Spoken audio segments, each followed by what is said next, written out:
1, 2. Testing, testing. 1, 2, 3, 4, 5.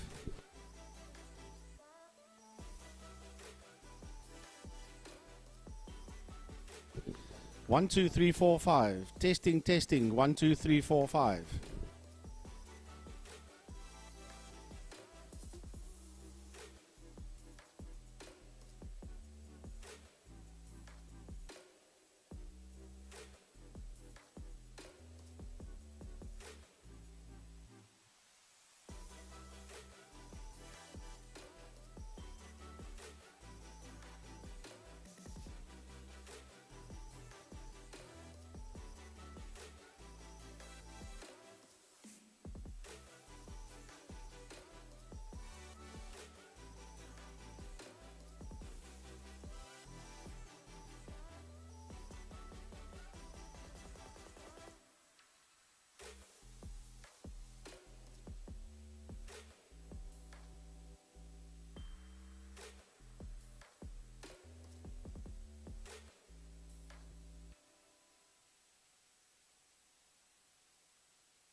Our fully trained and qualified technicians are standing by to care for your car.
Well, it's a hearty good morning to everybody out there. At home, all the people that are here around the track, good day, hello, hi, welcome from the Western Cape Motorsport commentary team, Frankie Yennis, Gary Fleming, Byron Height, and Francois Butler. And it's great to have the entire team Back again here at Killarney International Raceway. Lovely to see you, the spectator out there. To the people at home, wherever you are watching this production from, good morning to you. Wherever you are in the country or wherever you find yourself in the world. I know that when I came home from after the last event, we had people from Indonesia that was watching, the people that were working in Indonesia. So there were people from all over the world watching this, and I'm almost certain that as the day goes on, we're going to have people joining in once again.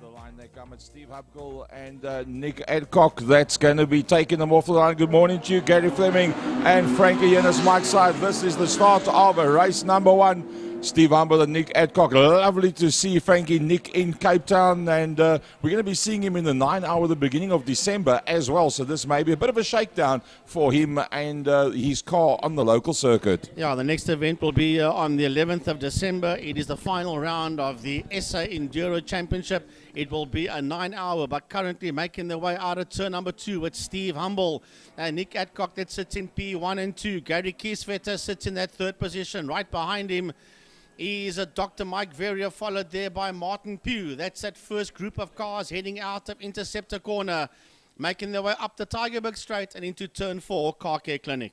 Well, you can expect a nice battle between the Pilbeam and the Ligier JS 53 Evo 2, which is Nick Adcock behind the steering wheel.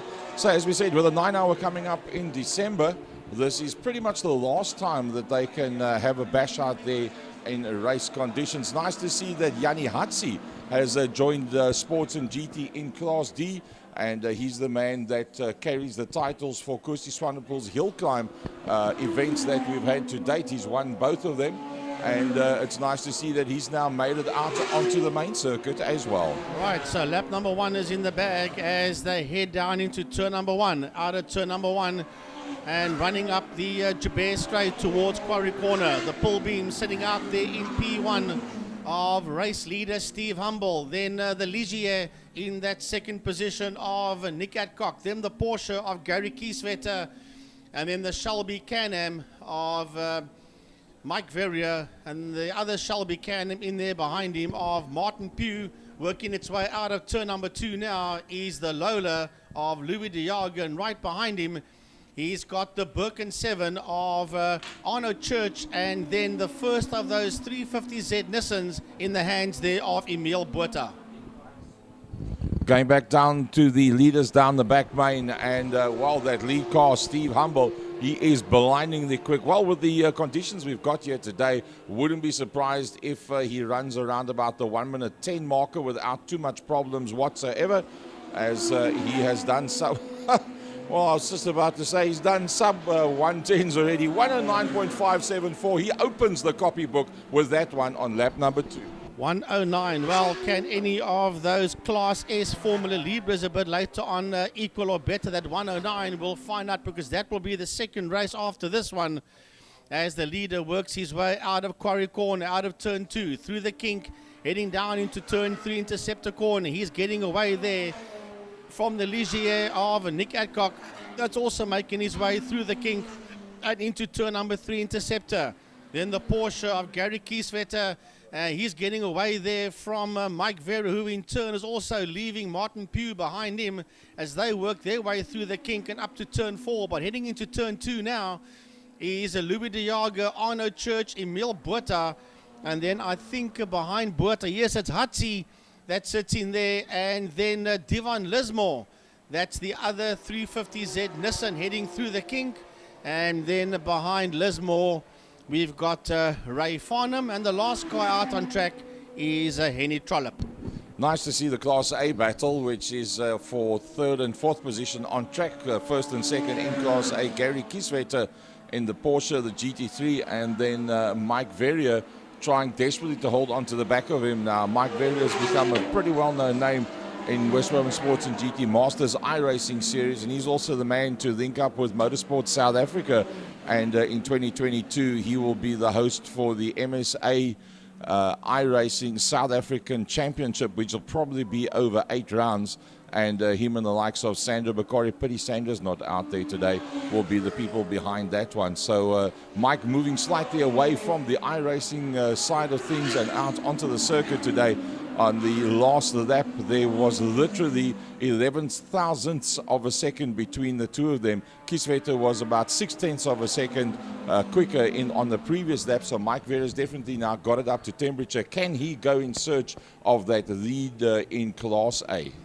Well, another quickest lap out there by Steve Humble. That was a 1:09.092, and he does a 1:08.735 by Steve Humble heading into turn 1 into Holzhoek. Who the heck is going to beat 1:08.735? I'm sure I said he has done sub-10s already. Lose that theory. Well, I remember last time, Gary, last year when that car was out on track, it had a Judd V8 motor in it. I'm not sure if it's still got the same engine in or not. We'll have to get verification on that one. But he's making his way into turn 3 into Interceptor corner now. And he is light years ahead of Nick Adcock. That's working his way through the kink towards turn 3 Interceptor.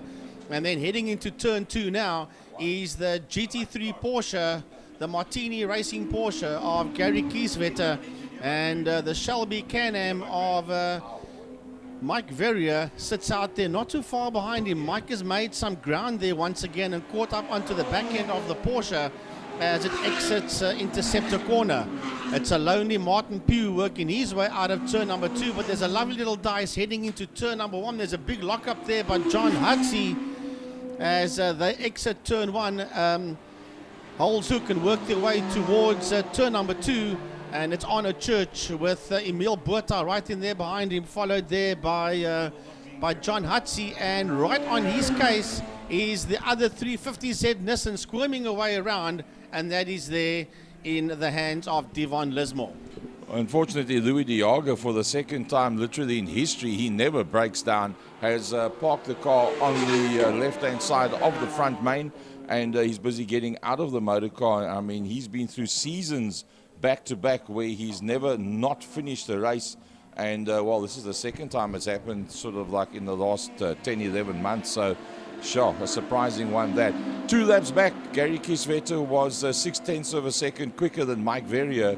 1 lap back, there was 11 thousandths of a second between them, and as they are now, it is 0.9 of a second that Mike Verrier is in fact quicker than what the car in front of him is, the Porsche that's been driven by Gary Kieswetter. They're now on their way through the double right-hander car care clinic out into the back main. Let's look at that Class D battle. That is Emil Buerta, Jannie Hutsey, Devon Lismore, Ray Farnham, and Henny Trollope, and that is on our screen from 7th place going downwards, and that's a pretty tight fought battle, that one. Yeah, and as they work their way into turn number 2, leading that group is Arno Church, but then it's that Class D dice that Gary was talking about. That one is led there by that silver 350Z Nissan of Emil Buerta, and Devon Lismore has made the move there on John Hutsey as they exit Interceptor corner, and not too far behind them we have got Ray Farnham, and overtaking him there in Interceptor corner is second place man Nick Adcock. Yeah, Jannie Hutsey is a man that came into the copybooks when he got involved with the hill climbs of Kosi Swanepoel out at the back end of Durbanville. In fact, there's another one of those that's going to be happening in the not too distant future, probably around about February, that's going to take place. And it's the first time to my mind that Jannie Hutsey is actually out on main circuit as such. So I'll tell you what, that's going to be a deft competitor out there on circuit. He's blindingly quick on hill climbs, and he's got the right equipment to be able to do it as well.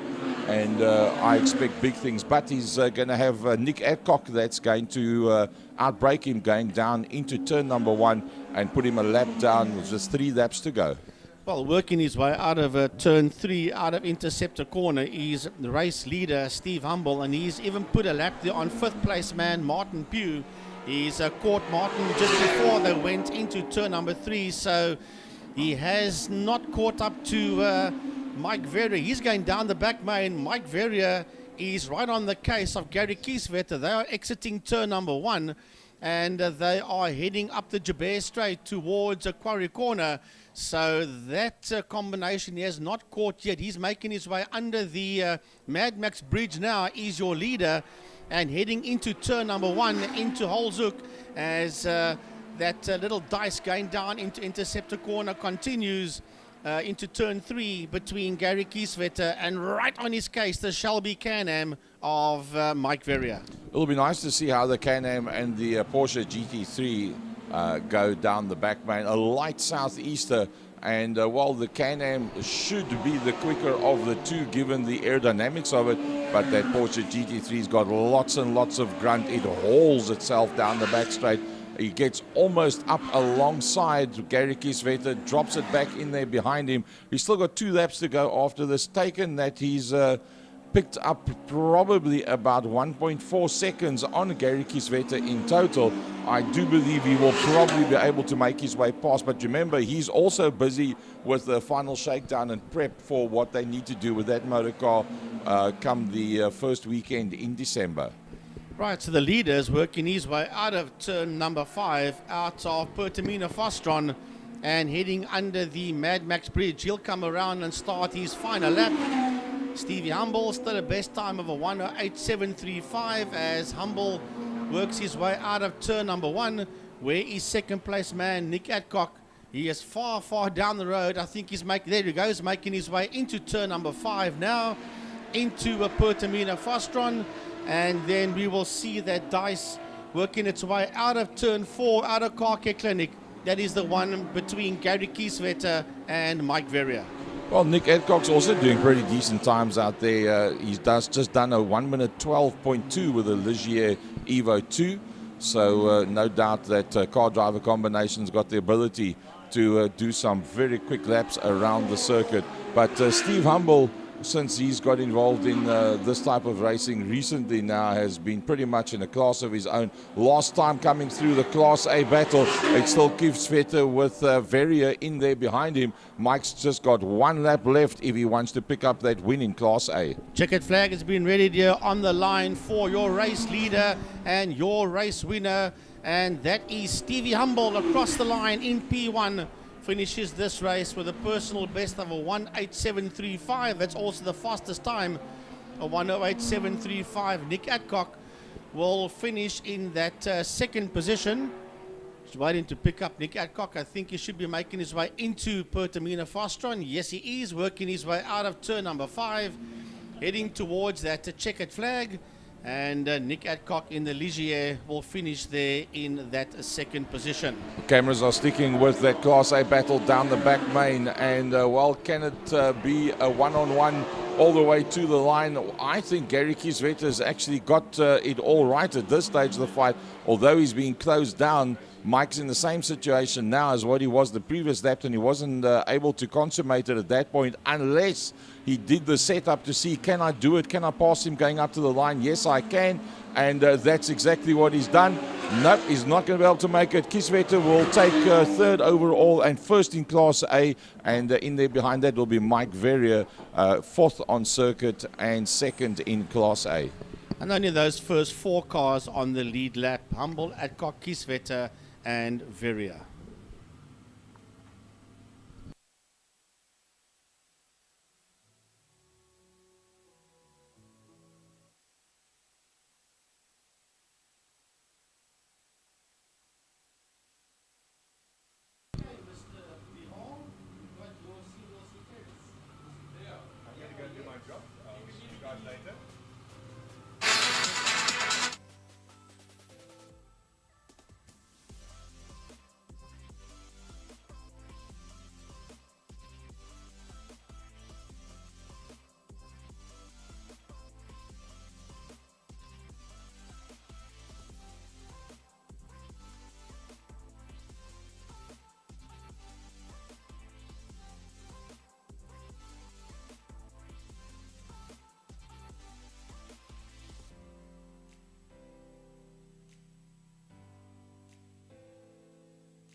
Right, good morning everybody. Mike side, Francois Butler, I'm joined by Byron Knight. Byron, morning.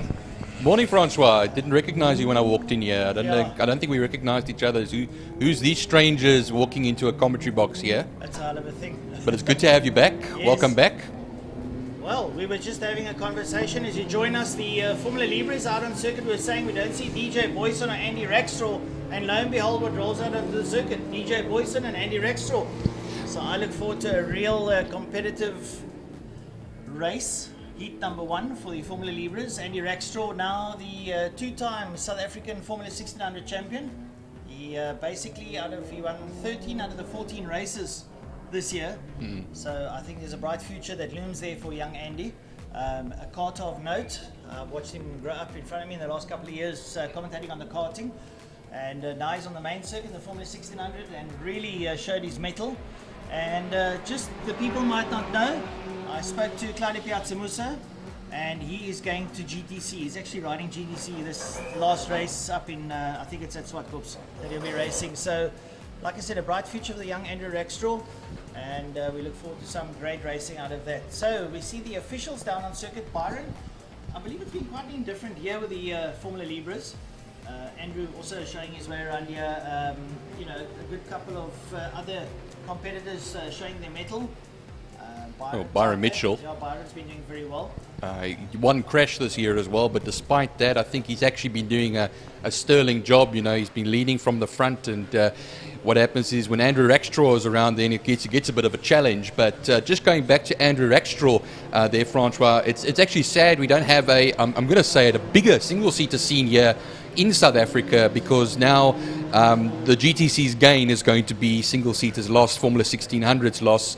And well, last weekend in the UK we had the 50th anniversary of the Formula Ford Festival, and it just shows you that Formula Ford at one stage was such an important stepping stone to great things in single-seater motor racing. We had some returnees as well. Jan Magnussen, who won it in 1993, was actually 1992, sorry. He came back to the Formula Ford Festival at age 50.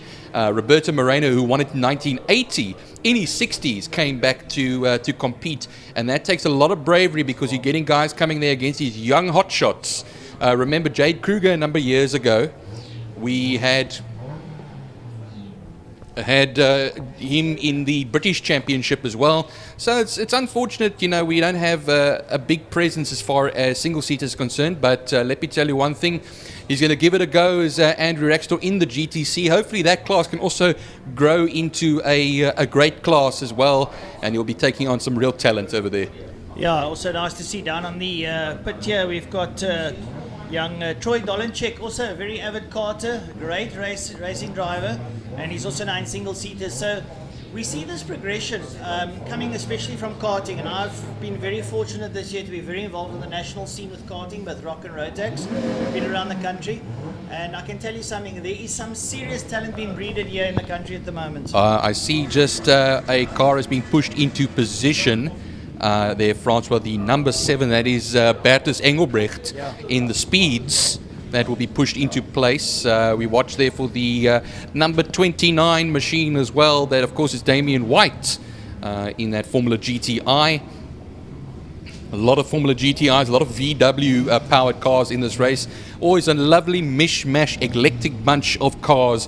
Of course, headed by the Reynards, the Formula VWs that were quite big a number of years ago on the national scene. The Formula Ford Z-Tech. I love the old Z-Techs as well that Troy Dolenchek is in. He's really going to give it horns today. And then we have a number of Formula Fords as well. A few Rays. Graham Knight out of position at the moment. He's going to be pushed into a grid slot.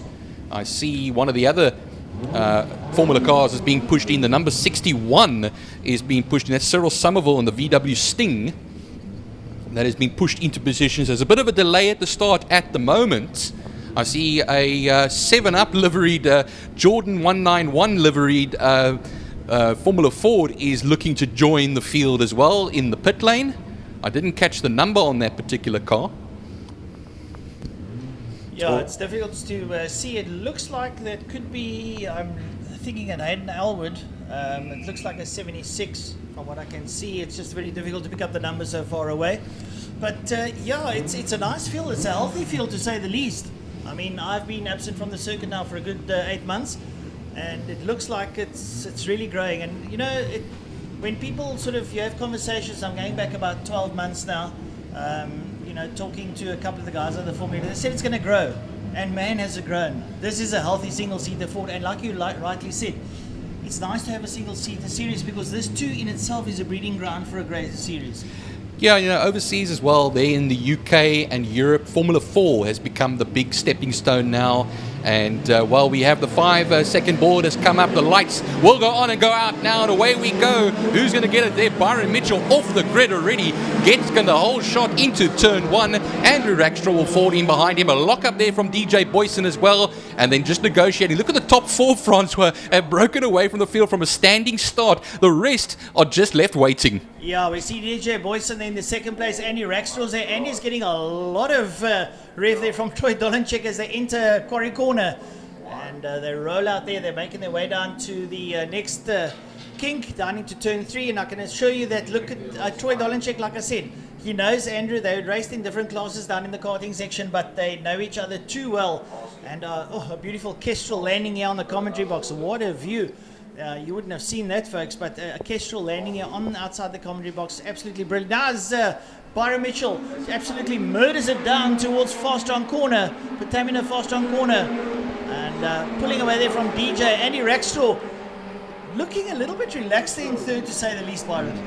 Yeah, I think he's going to have to play the waiting game here a little bit as well. It's only the first lap of 8 now. They'll come through Fast-Run Corner, down to the line. They'll then run, of course. This is the lap from the standing start. Now the real flying laps come. There's a change of surface flag there, Francois. I did see on the screen now as they come onto the main straight. So I don't know if any oil or something or water has been dropped on the circuit somewhere, so they'll be wary of that as well as they go through. There's DJ Boyson. Frankie was telling us earlier on that his dad, Dirkie, has been suffering some health problems, and it's great that actually he's come to the race day today despite these problems as well, and he's supporting his son.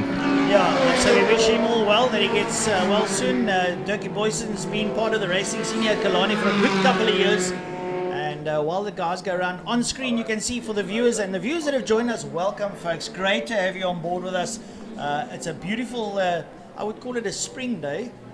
It's very moderate. There's a little bit of a breeze around. I don't have a jacket on at the moment, but I can feel there's a little bit of a nip in the air, so the Japanese are visiting us today. A Cape Town spring day. That's a very good.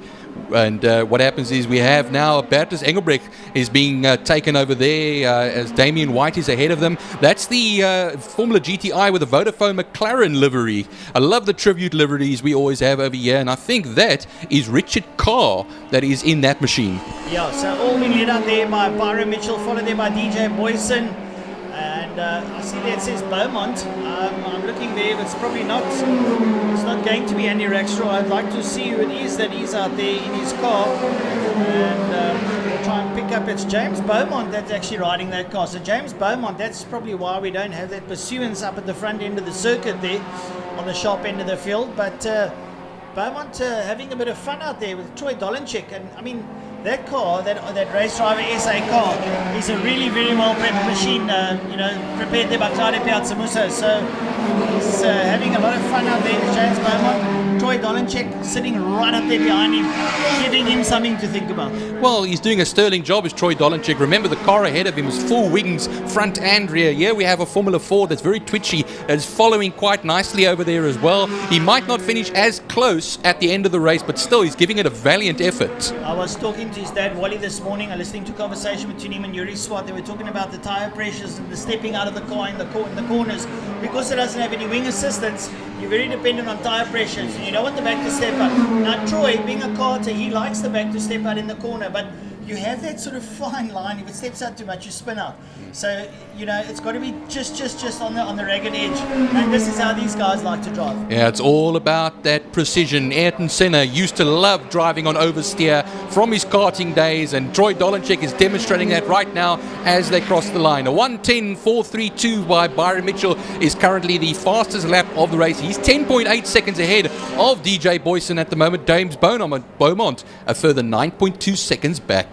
You were talking earlier on about the Formula GTI. These times are very reminiscent of what those Reynolds used to put around the circuit, Byron. You can remember that back in the day, I think we were about 2012, roundabout there, when they had the championship. We had some of the top drivers in South Africa the likes of Robert Volk and all that used to ride in those Formula GTIs, and they're all now in GTC and greater classes, some of them in West Bank V8s, etc.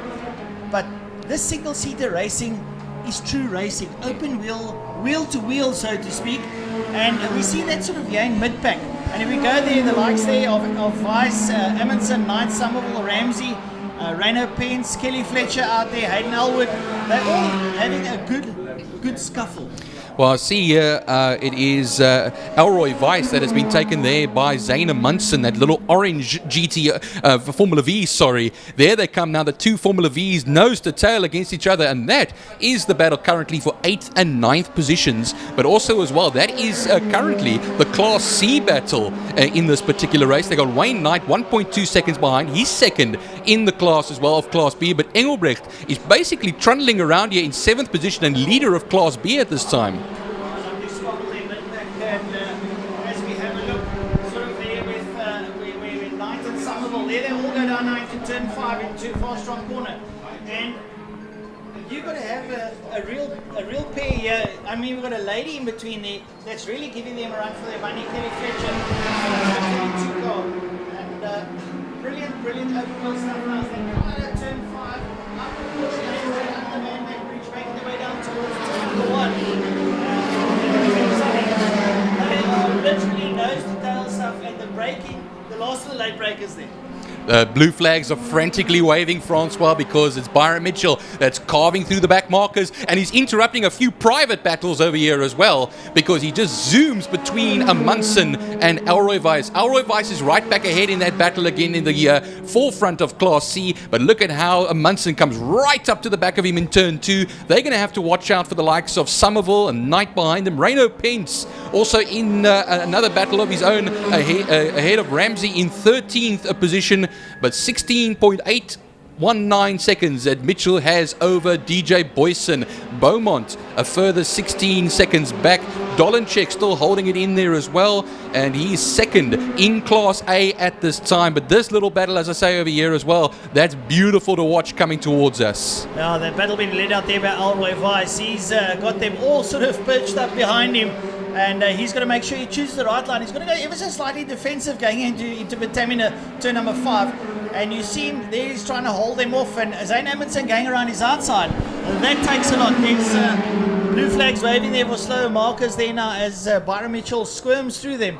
But this little battle coming up towards us here, Byron, this is brilliant stuff. This is what you want to see at a racetrack, where people are giving each other a real go. Zane Amundsen, Elroy Weiss, they're coming down into turn number 1. Who's going to be the last of the late breakers? It looks like Elroy's coming in. He goes in, but Zane up on the inside. Oh, brilliant stuff. You can't script this kind of stuff, can you?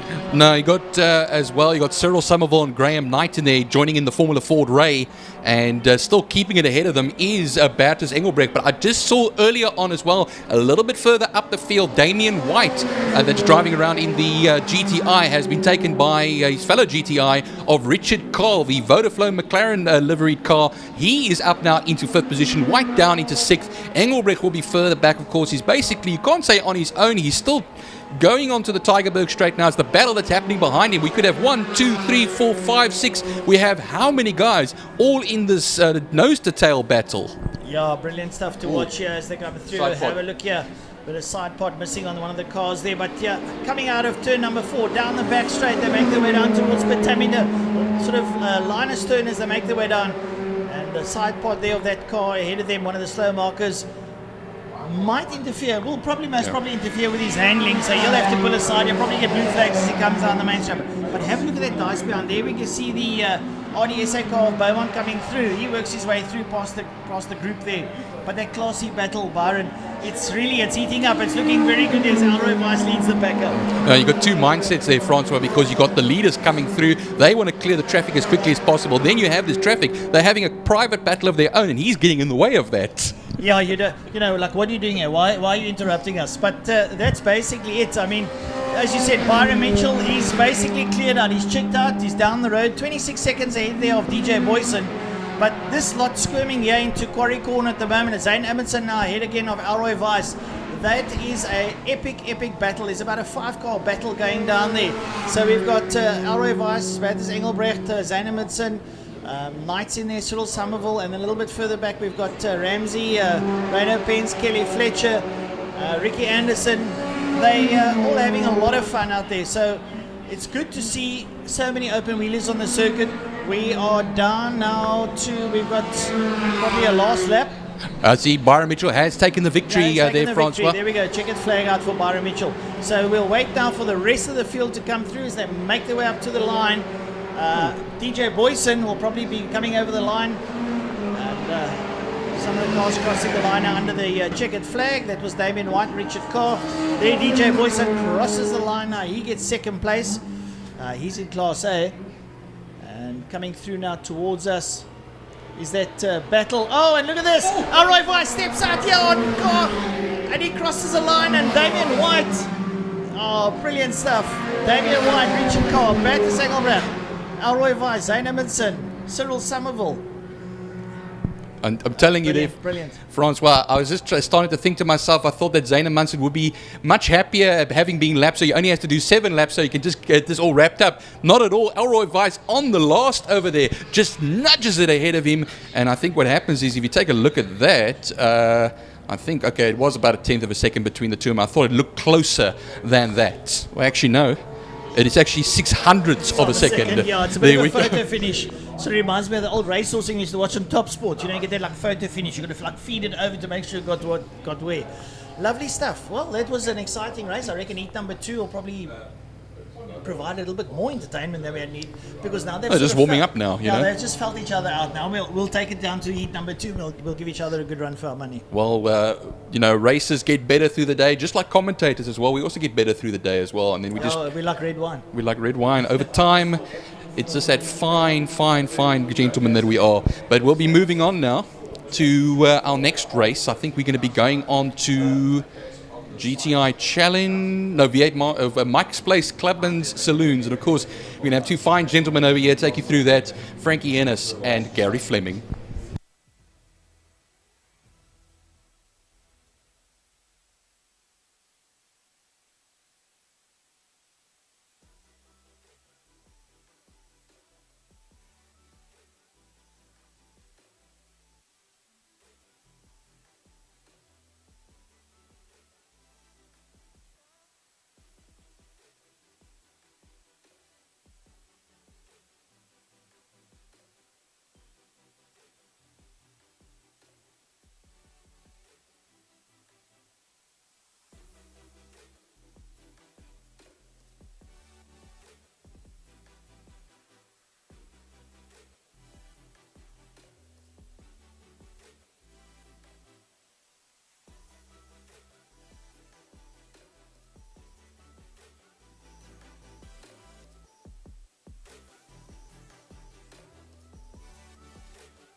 Hi Cape Town, Johnny Wingfield here.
be for Mr. Butler himself for Rallycross, so we're looking forward to seeing that for 2022. However, the cars are out on the circuit for the opening race in the Mike's Place Clubman's saloon cars. And, well, if everybody is there, there should be 35 cars that's entered. 35 cars show on the monitor. So we'll have a look-see who pulls into where the moment they come and line up on the grid.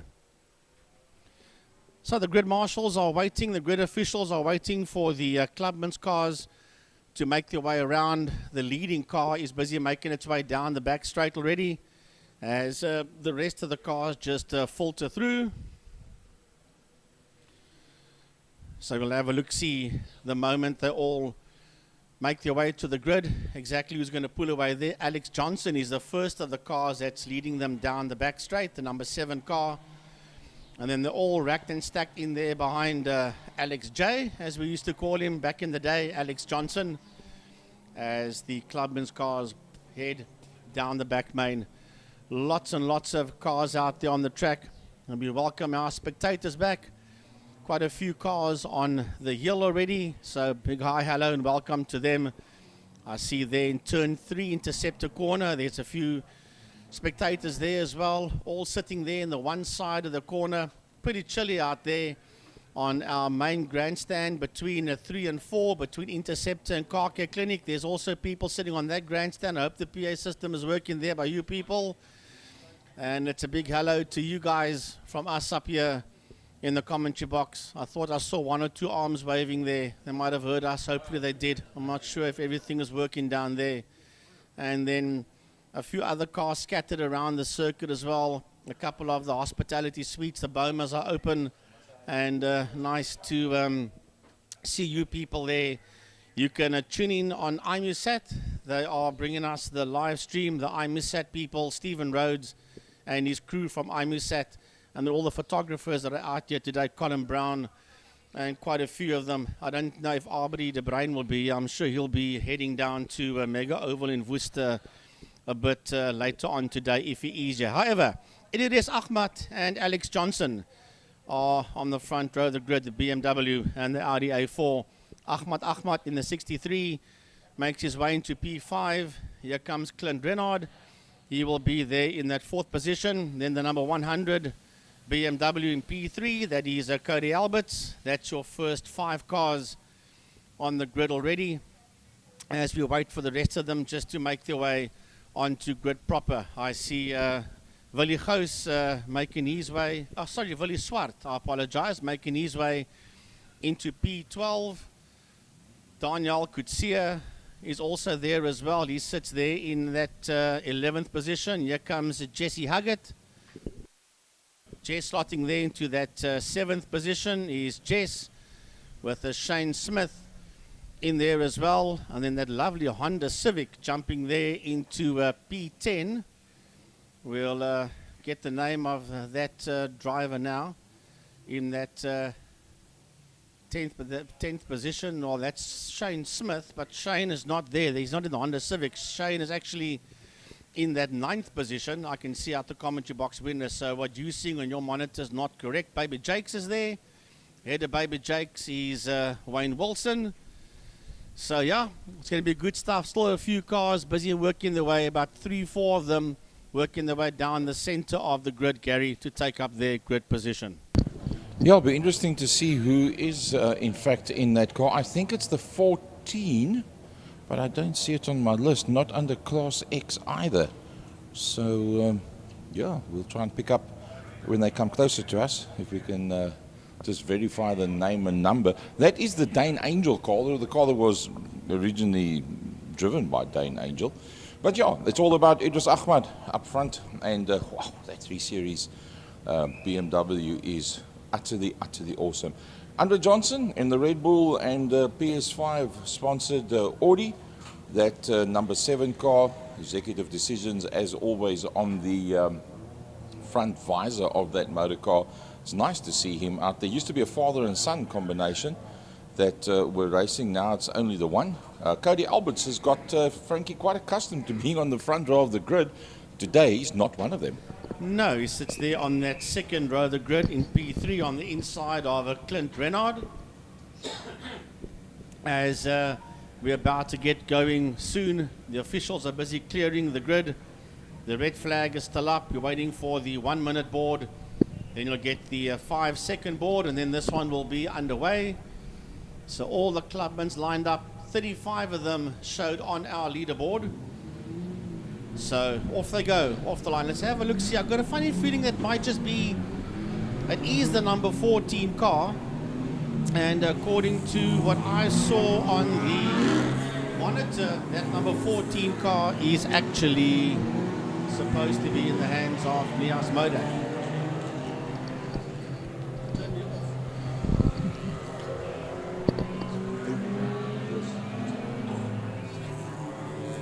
All right, let's check and see how this one's going to work out. Mike's Place Clubman Saloons, their race number 1, 36 entries in total.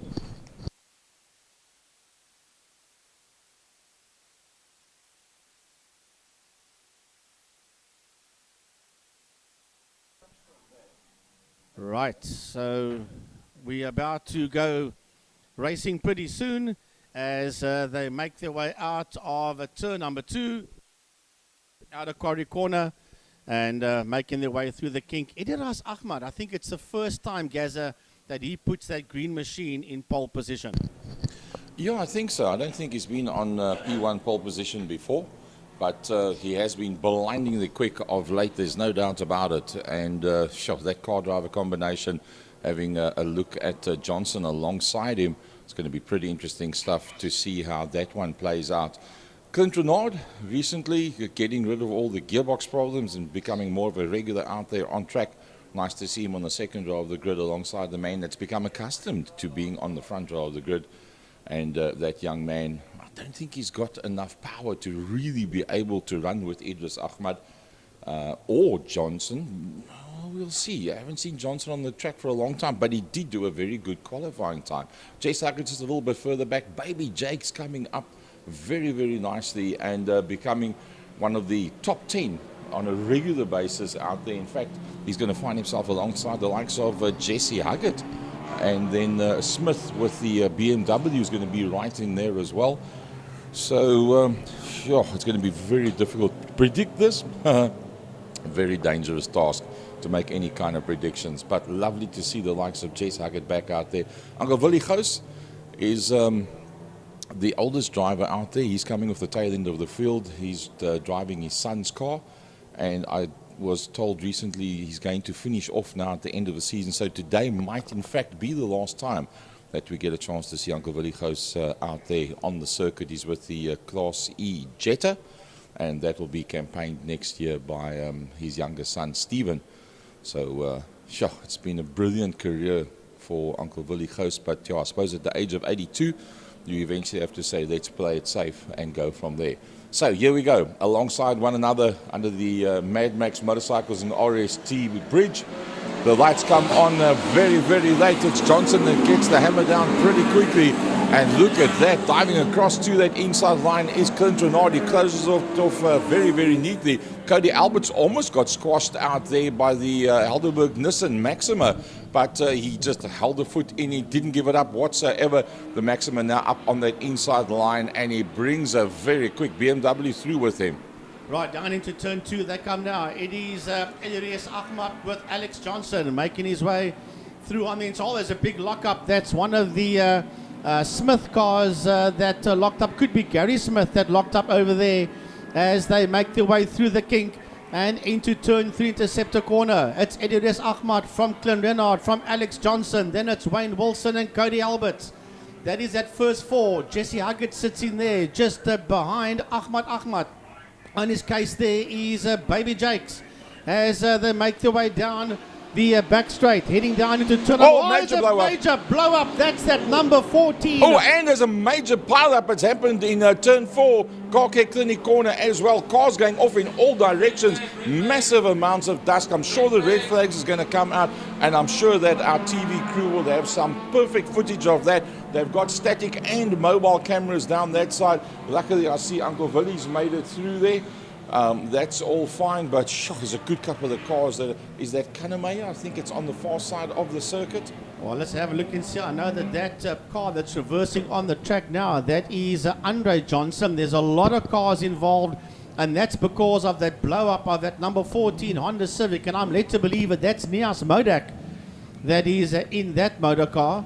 Well, that means that there was probably then either oil on the circuit as he was dropping it, he was trying to come across to the inside line, or the people were unsighted. Some kept the hammer down, some lifted off, and sure, look at that mayhem and carnage on that side.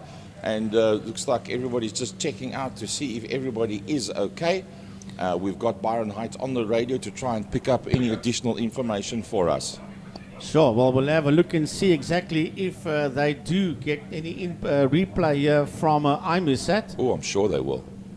Sure, that was a pretty big one coming out of turn 4 out of Car Care Clinic. God, what a blow up. When last have you seen so much smoke? It was a massive, massive blow up. I'm trying to look on the program exactly who is all. That looks like the 52 car that's standing in there. If I can see, if the number. That's Barcy Burger. Yeah, that's Barcy, and then we've got yes, one. There he walks. There's Barcy. Yeah, that is Barcy. They climbed out of that Golf, and sure, what a major blow up. And there's a BMW that's also in there.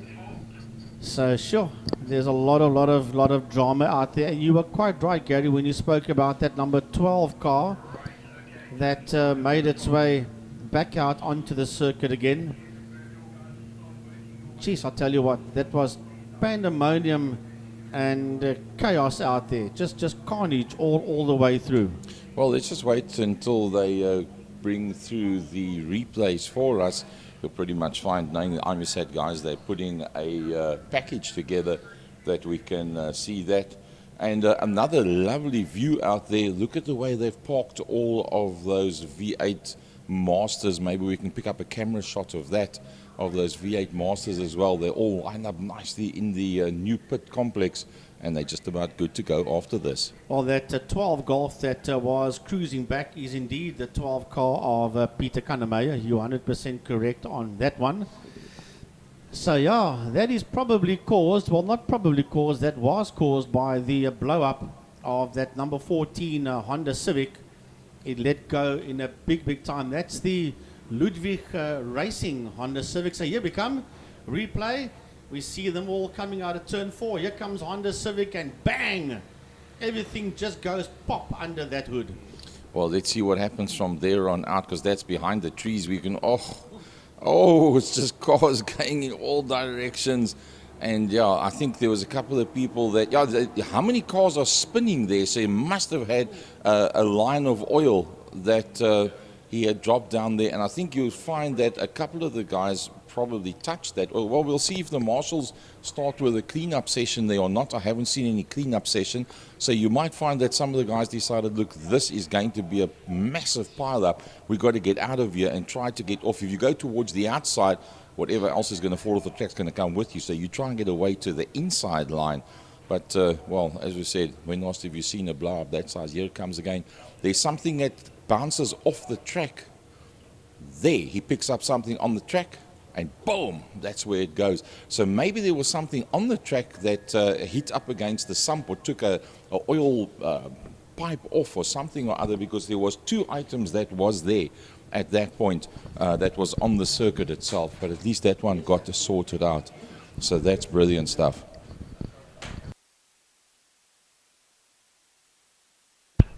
Just quickly, Gary, I just want to actually go in there. I think a combination of oil and not wanting to charge into a big cloud of smoke for most of the entrance. But as usual, the Killarney marshals and service crews will be ready and waiting. And yeah, my goodness, look at that, the cloud of smoke that we see there as well, that these cars have charged into. So what happens is this will be on hold for a short little while, and we'll keep you updated on the progress. But yeah, so like I say, Gary, over there, like you said, Massive. probably oil out there, a combination of oil and also seeing a massive cloud of smoke in front of you. You don't want to put it. You don't want to tilt it. You don't want to put it full tilt through there. Well, if you look at it there, you can see that there's something that bounces up off the circuit on the inside. It looks like there's a small item and then something slightly bigger. Whether that is something that came off the car or something he rode over, whether that had anything to do with it or not, I don't know. But having driven a lot of oval racing, that something happens in front of you and there's a big cloud of dust, well in this case it's smoke, and you look up, it's all fine, you look at the track in front of you, and when you look back up there's this big cloud of smoke, and the first thing goes through your mind is what sits inside that cloud of smoke or that cloud of dust. You lift off, you get whacked from behind because the guy behind you happened to be watching and he knows that there's nothing there. You keep your foot down, you might be heading straight towards the scene of the accident and hitting somebody that's standing dead still in front of you. Going through that corner, you're normally in fourth gear and you're doing a roundabout with a 2-litre Opel Kadett, like what Carmen Fleming used to race. You'd go through there around about 135, 140 kilometers an hour. You're on a double right-hander, which is pretty rough on the inside of the second apex. So you need to literally try and go in there, turn the steering wheel once, go from the outside of the track to the inside of the track and drift it towards the outside. And keep in mind that outside curbstone is pretty high. You don't want to traverse that curbstone whatsoever. And you're on the limits of adhesion, because the more pace you carry through there, the more pace you carry right down the back straight. So it's imperative, if you want to put up a decent lap time, to come full taps through there. And to me, that is pretty much the scariest part of the circuit. Well, somebody that's not scared whatsoever is Jesse Huggett. He's got the window down. He's got his arm out on the side of the car. He's sitting there nice and comfortable. He's right where he wants to be. Jess, fantastic to have you back out there again in the Jetta, down there in 7th place on the grid. Well, having a look at the monitor here, there's still a major oil cleanup that's going on the exit of Turn 4 Car Care Clinic. Phew, look at that. Marshals are busy cleaning all that up. The necessary emergency vehicles, the breakdowns are there to collect that BMW and that Golf to tidy up that mess there in Turn 4 in Car Care Clinic. But yeah, it's lovely to see our spectators back around the track again. Just having a look out the commentary box window, it's good to see that there are so many people that come back. We need this place full again, but yeah, you guys are the start of the revamping of bringing our spectators back to SA Motorsport. Well, let's just give them some time to clean up that mess, and then we'll be back on air with you shortly, Gary. Right, our roving commentator, Emil Brunt, is doing duty downstairs for us today, and we're live with him. Tiny, good morning to you. Morning, Gary. Morning, everybody on the live stream today. And hope you guys have action-packed days of racing. And at GSET, it's actually started quite rather early in the club. And I'm actually in Park Ferme where the number 4 Honda Civic of Niels Modak had some contact with Shane Smith, apparently, and oil filled housing actually broke off on the car, and that's where all the smoke was coming out on the right-hand side front wheel. Well, Tiny, we actually saw that there was something that bounced on the circuit on the inside, on the right-hand side, where the camera shot was. So that was then the accident was actually caused because of that oil filler?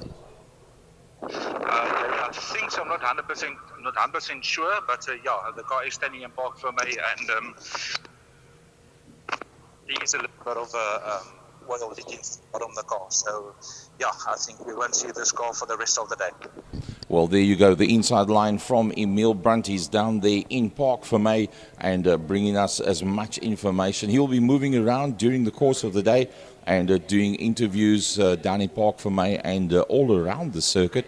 So if Tiny comes to you, the biggest guy that you see at the track, affectionately known as Tiny, if he comes to you and he says, can we have a quick chat? That is what he's doing. Some of the stuff will be pre-recorded. Some of it will be coming out live.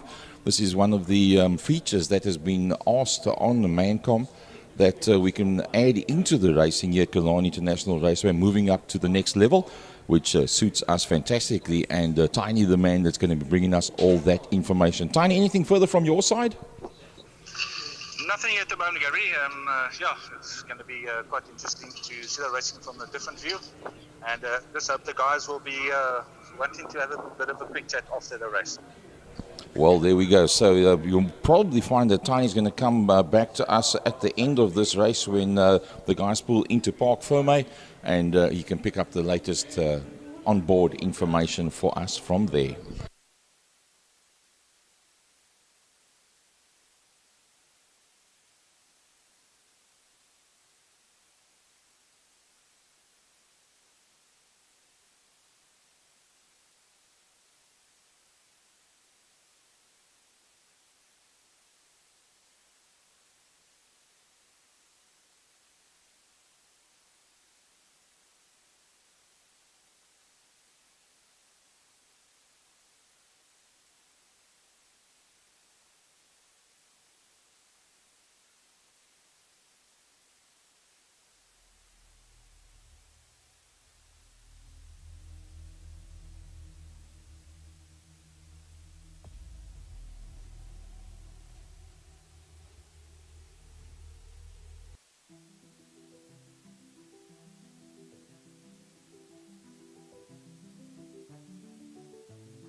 So hopefully the drivers can hear us that are sitting in their cars. They're all switched off. There's a massive oil spill through turn 4, which I'm sure the back half of the pack is very aware of. You've been through there once before. They're going to get that sorted out. We'll leave it to the clerk of the course to determine if they're going to do a single sighting lap or how they're going to do it to get rid of as much of that oil spill and aggregate that gets thrown down there as well. So just keep an eye on the marshals. They'll indicate who, how, where and what.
So for the folks at home and around the circuit as well, for those of you that have just linked up with our live stream, good morning to you. Welcome to Killarney International Raceway, the last regional event for the 2021 season. It's not the last race. We've still got the 9-hour, which is going to be coming. In fact, that will be Friday and Saturday that they'll be racing.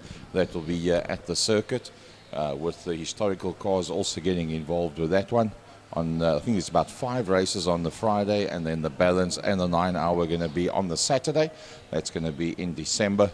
The reason for the hold-up is a massive oil spill down in Turn 4, very much on the racing line, and that's going to be quite a challenge for these Clubman's guys when they do their first lap under power, trying to get through Turn 4 as quick as they possibly can to carry as much speed as possible down the back main. So, sure, it's going to be an interesting lap number 1.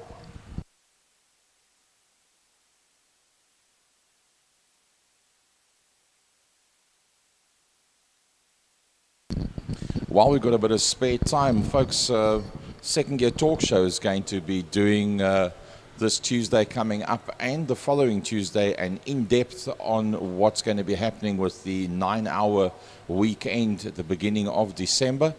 There is 2 sessions that we're going to be having. The first one's going to be with Gunter Drotsky of GNA Promotions, who is the man behind getting all the classics and historical cars together for a extended race here as well. And then we'll do a follow-up the following weekend, the following Tuesday, should I say, to get you the latest information on that. So remember, Tuesday nights, Killarney International Raceway is in fact one of the group of companies that is involved with the Second Gear Talk Show, and we officially represent Killarney on the show on a regular basis. Paul Simon also sending us regular information alongside Dave Abrams and Des Easom. And join the last show was 3,400 views, so join in with that other 3,400 people and get the latest information on what's happening at Killarney and motorsport throughout South Africa as well. A big thanks to Killarney International for being part and parcel of the Second Gear package as well. Proud to carry the Killarney logo on our memorabilia and board behind me as well.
Well, we've just had an elongated discussion up here in the commentary box as to what's going to happen now in Turn 4, because that oil stripe right through the corner is right on the racing line, and we've just picked up on the radio now Byron Height doing a bit of radio duty for us while Tiny's down and doing the roving reports for us, that it appears as if the clock of the course has given the decision for double waved yellows through Turn 4 for the first 3 laps. Well, there we go.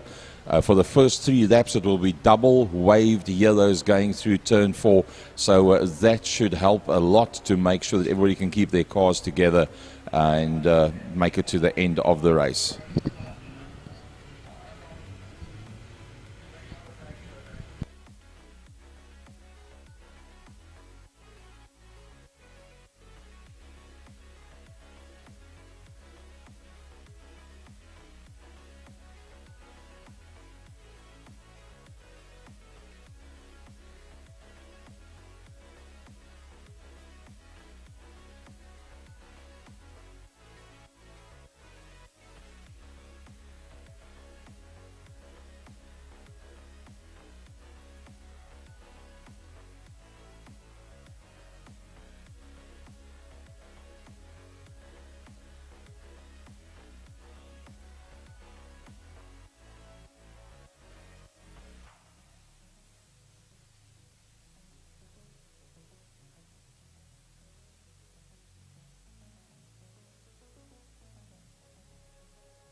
Right, it looks like we've gotten all clear. The message just went through to Arlene, who is in the pit row itself. Idris Ahmad on the front row of the grid. Alongside him is Andre Johnson. Then it's Cody Alberts and Clint Renard. Then the next row of the grid. It's nice to see that Maxima is just getting quicker and quicker. The Heidelberg Nissan G Energy Maxima. And, well, I tell you what, father and son combinations out here on a regular basis. Although the second of the Maximas did get quite a bit of damage with the previous event. So Ahmad on the third row of the grid in there behind Cody Alberts, and just ahead of Jesse Huggett, and then Baby Jakes alongside that. Then it's Smith in the 36. Oh, no, sorry, that's the number 30. Daniel Gutsia, Willem Swart. All of them out there. Steven Heidenreich, first time out with the Jetta. They've done quite a bit of work on that motor car. That's the white with the blue stripes on it. And that car, to the best of my knowledge, is the touring car. Of Jarno van der Westhuizen. Which went to Jarno van der Westhuizen and has now gone to Steven Heidenreich. They had their car on the dyno recently. I think they've done a bit of a upgrade and on the turbo and numerous other things on that motor car. So, yeah, Jarno van der Westhuizen had a lot of success with that motor car. I'm pretty sure you're going to find once Steven Heidenreich gets to grips with that motor car, it's going to be a very quick car driver combination. At least a Class B entry out of that car driver combination. Yeah, that car used to run in the Bankfin Pro Car series, and then it found itself in the hands of Jarno van der Westhuizen, and Jarno campaigned that car on numerous occasions in the quick fix colours here at Killarney in the clubman's category, this category we see out there.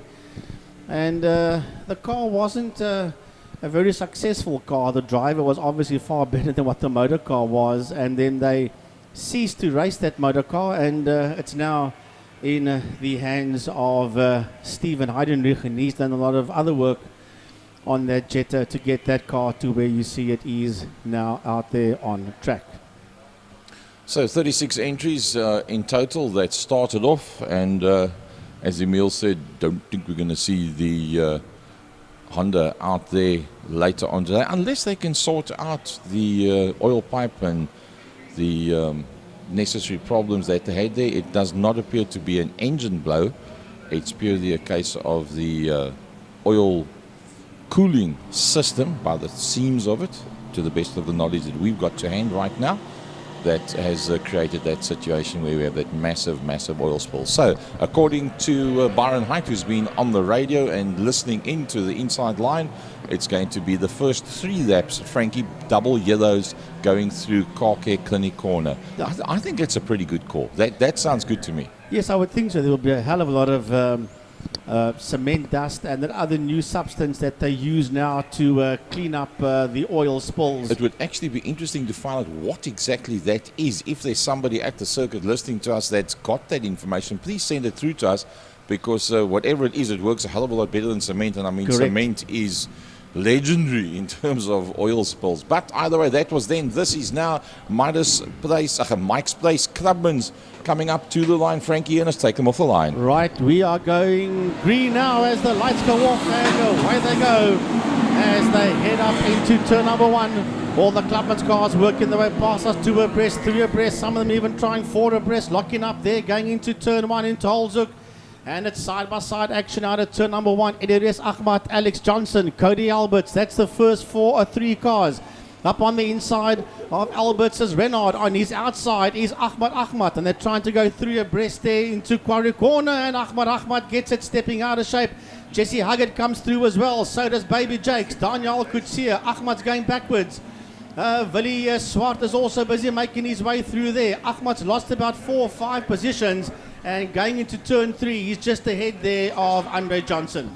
Well, I tell you what, up front it is Linus Stern, and it's a very quick line, and they've already got themselves into that Linus Stern as they work their way through Car Care Clinic, a double right-hander with a new aggregate that they've put down there, and use the blowers to blow it away. there's virtually no lack of sight whatsoever. Lack of grip, definitely. Lack of sight, I don't believe so. So well done to the Killarney Marshals, the A-team, as always, getting it right. Oh, look at that. Down into Cape Town corner. The Portamina Fastron corner, 5th, 6th, 7th, 8th, 9th, all of them two abreast as they come through there underneath the RST and Mad Max Motorcycles Bridge. It's all about Idris Ahmad, and here comes Clint Renard in the GNA Promotions car. Down into turn number 1 they go, and they are nearly side by side into turn 1. Oh, there's a big lock up there by Idris Ahmad with running a bit wide. There was Clint Renard, but he holds that composure as he goes after Idris Ahmad. Once again, that Golf 2 of Clint, very quick in a straight line. He parks off there on the outside. He must be careful he doesn't lose that position to Alex J. Alex Johnson sitting there in that 3rd position. Then Wayne Wilson has got Cody Alberts right in there with him for company. Jess Huggett chases them down. So does Baby Jakes, Daniel Kutsia and Shane Smith as they work their way out of turn 3, interceptor corner, up the Tigerberg Straight into turn 4 Car Care Clinic. Oh, looks like somebody's slowing down. That could it be Baby Jakes? I think, no, it's Wilson. Wilson that slowed down in front of the main grandstand, and it looks like he's pulled it up on the side of the circuit. So the Helderberg Nissan Maxima ain't going to go no further, but the cameras, I'm sure, are watching as they go down into Fastron corner. Right, down the back main they go. See Willie Swart also going pretty slow down the back main. And Willie has been overtaken there by Noel Stunder as they head into turn 5. Into turn 5, Portamina Fastron they go, but the leaders are heading under the Mad Max Motorcycle Bridge and making their way into turn 1. Into Holzoek, Idris Ahmad, Clint Renard and Alex Johnson sitting 1st, 2nd and 3rd. Working their way out of turn number 1. Then there's a second group of 5 cars also working its way out of turn number 1. That group's been led there by Cody Alberts, from Jesse Huggett, from Baby Jakes, from Daniel Kutsia and Shane Smith as those cars work now towards Quarry Corner. So 2 of the Class A entries that have dropped right off the leaderboard. Nias Modak with a blow-up, Barcy Berger with damage to the car, Anton Jacobs, and then well, with that 5-car battle, it's Ahmad that leads them up front. That's Idris Ahmad from Clint Renard. Clint Renard just 11/100ths of a second off the pace of Idris Ahmad the last time they came through underneath the bridge. Nothing much in that front battle. Here comes Clint Renard once again. Down the back main they go. It's Clint Renard that's closing on Idris Ahmad. But don't forget about Alex J. That's in there as well. Johnson in the Audi. Is the executive decisions Audi is right there with Clint Renard. In fact, he's putting more pressure on Clint Renard than what Clint Renard is putting on Idris Ahmad. That's right at the front end of the field. Cody Alberts in 4th, Jess Huggett in 5th, and then behind that starts that Class B battle. Yeah, I'm watching this another dice that's working its way now into turn 5. A lovely dice coming out of turn 5 in there just behind Noel Stunder. We've got Alex Johnson in there. Denver Benjamin is in that fight as well. So is Gary Smith. That is a lovely fight in there. Gary Manwaring is also part of that fight that's heading down towards us now. This is the fight behind the Martini Racing Polo that's heading down into turn number 1. Yeah, you hear them underneath us now. Robert Franco is also in that group as well as they head out of turn 1. Denver Benjamin, Gary Smith on the outside. Then Robert Franco in there. It's a lovely 4-way scrap coming out of turn 1 out of Holzoek. See, Chiara van Niekerk's moved up to Class D, and obviously Class D a lot quicker in general than the Class E car, so where she was fighting it out for a top spot in that class with Ryan Lodge, now she finds herself once again just in there behind Gasperi, who's in there behind Ryan Lodge, but the front runners being Smith, Benjamin and Franco. Well, I tell you what, to catch up to them, she's going to have to go quite a bit quicker. But remember, she is going to be going to the Thunder Saloons for 2022. I'm keeping an eye there on Jean Verwey. He's also making his way up the Tigerberg Straight in the ex-Charles Opperman car. Working his way out of turn 4. He's the chairman of the Vescus Oval in Saldanha.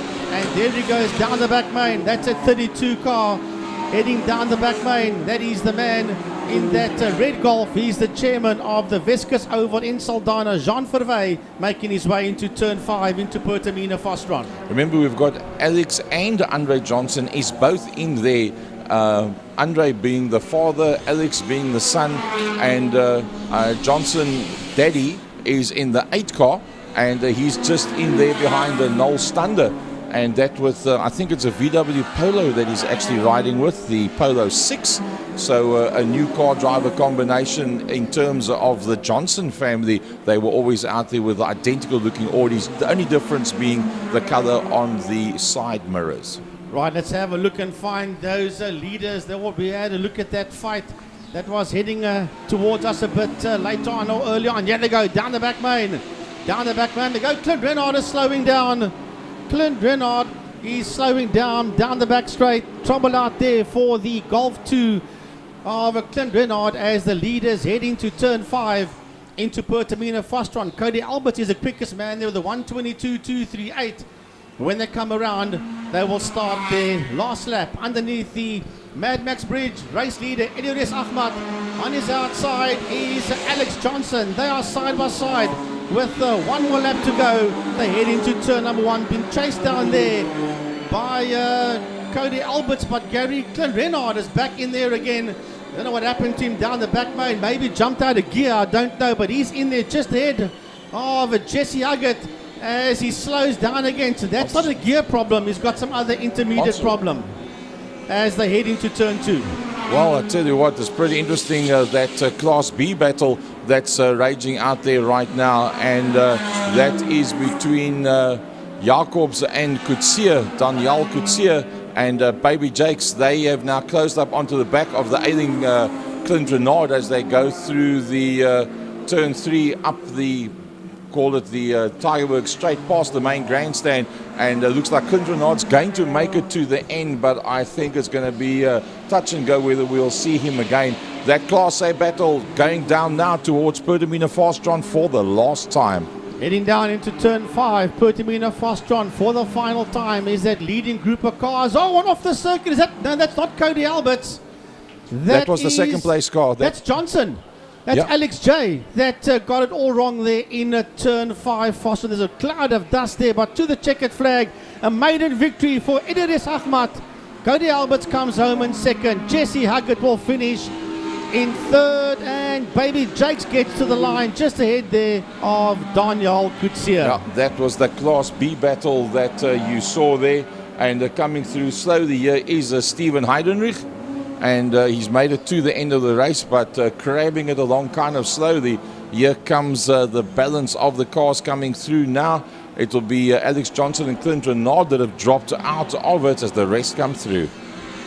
Noel Stander coming to the line, followed there by Andre Johnson towards us now. Here comes Shane Smith. Denver Benjamin crosses the line. Gary Smith and Robert Franco finishing his race as well. And in there just behind Robert Franco, while I saw Jean Verwey's car come through the 32. As lovely, yeah, there was indeed Jean Verwey that finished that one over there. And then wow, lovely stuff out there. JP Share, lovely to see JP back again. There he is there, just making his way down into turn 2. So it looks like Johnson and Renard are not going to be then classified as finishers. I don't think either of them made it to the line unless he's limping it around somewhere. I don't see that. So Eliores Ahmad from Cody Alberts and Jess Huggett Class A. Baby Jakes from Daniel Coetzee in Class B. Class C, Noel Stander from Andre Johnson.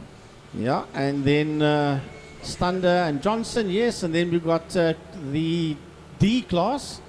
That's Denver Benjamin from Robert Franco, from Gary Smith and Jean Verwey. And then who won Class E? That is, geez, Noel Stander is a Class C car, so he is way up there. He came to the flag just ahead of Johnson.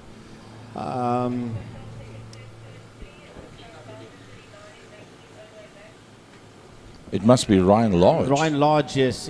Yes, it would be Ryan Large, the ex-GTI Challenge driver. He finished in 15th position overall.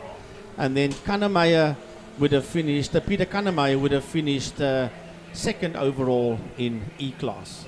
So that was heat number 1 for Mike's Place Clubman Saloons. Vir julle wat vir ons kyk van die huis af en reg rondom die wêreld. Welkom by Killarney International Raceway. Dit is lekker om te sien so baie mense skakel in IMUSAT wat vir ons die veterane uitsaai op gereelde basis vir 'n hele tydjie al amper 2 jaar wat hulle besig is hierso en hulle doen 'n baie goeie job daarvan. So you'll definitely be getting of the best views of everything if you're watching through the IMUSAT live feed, which is coming to you gratis, free and verniet from West Proms Motor Club, Killarney International Raceway.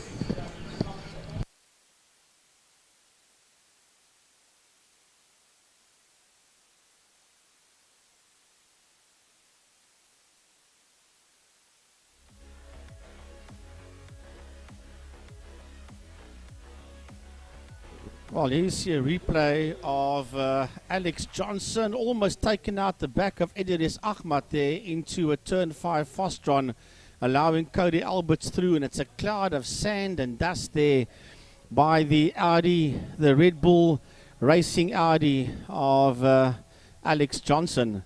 So some chaos out there for you people at home watching this production. You have the honor of the replay, the people around the circuit. Well, if you tune into IMUSAT on your cell phones, you will be able to see everything live on your cell phones, or if you have tablets, or you maybe have a laptop with you. You also see a replay, the original blow-up of the Nias Modak Civic. We thought at one point in time that it was the motor that popped. Well, I thought it was the motor that popped, and Gary gave you confirmation that it was not the motor that let go on that car.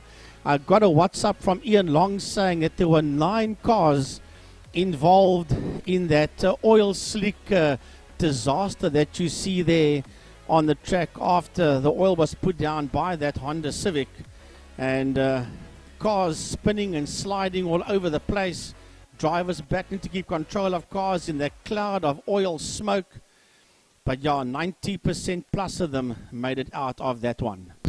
Well, here's a bit of interesting information, what you said, what you saw there, Frankie. But now, listen to this. Emil Brandt was down there, and he actually saw it happening with his own eyes. And obviously from where he was, he could get a better view than that camera shot. Listen to this.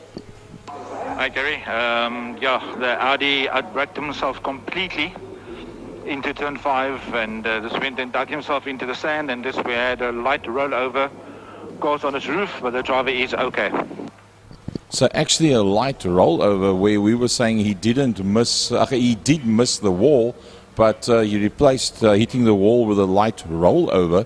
So yeah, eyes on the ground always comes in handy. What the camera misses, Emil Brandt sees. Well, here's another replay of Ahmad that went off the circuit. That was between turn 1 and turn 2. And that's what we spoke about, Gary. The Alex Johnson car digging itself in. And yeah, you can see in the right-hand side of the screen, there it goes, over it goes, slide roll, and then back onto its wheels once again.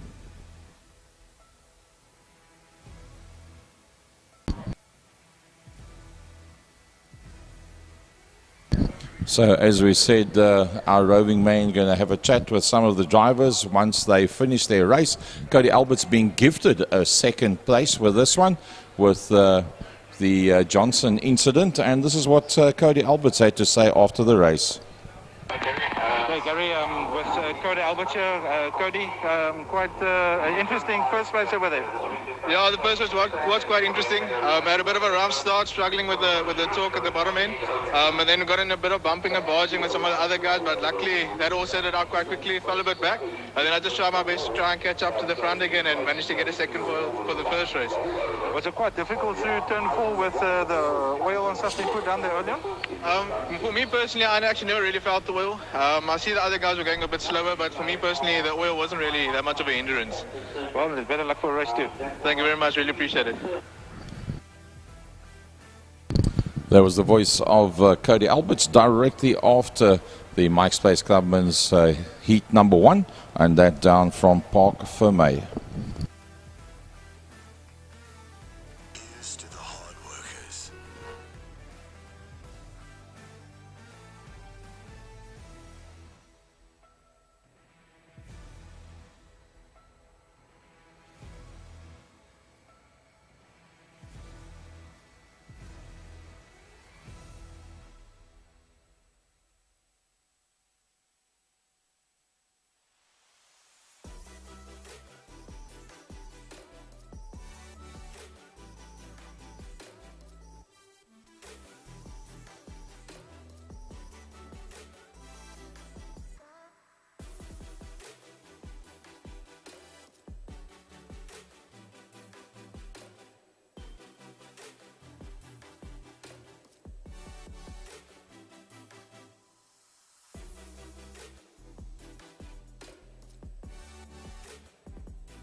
So round number 1 of the V8 Masters and Makita Formula Supercar is going to be out there.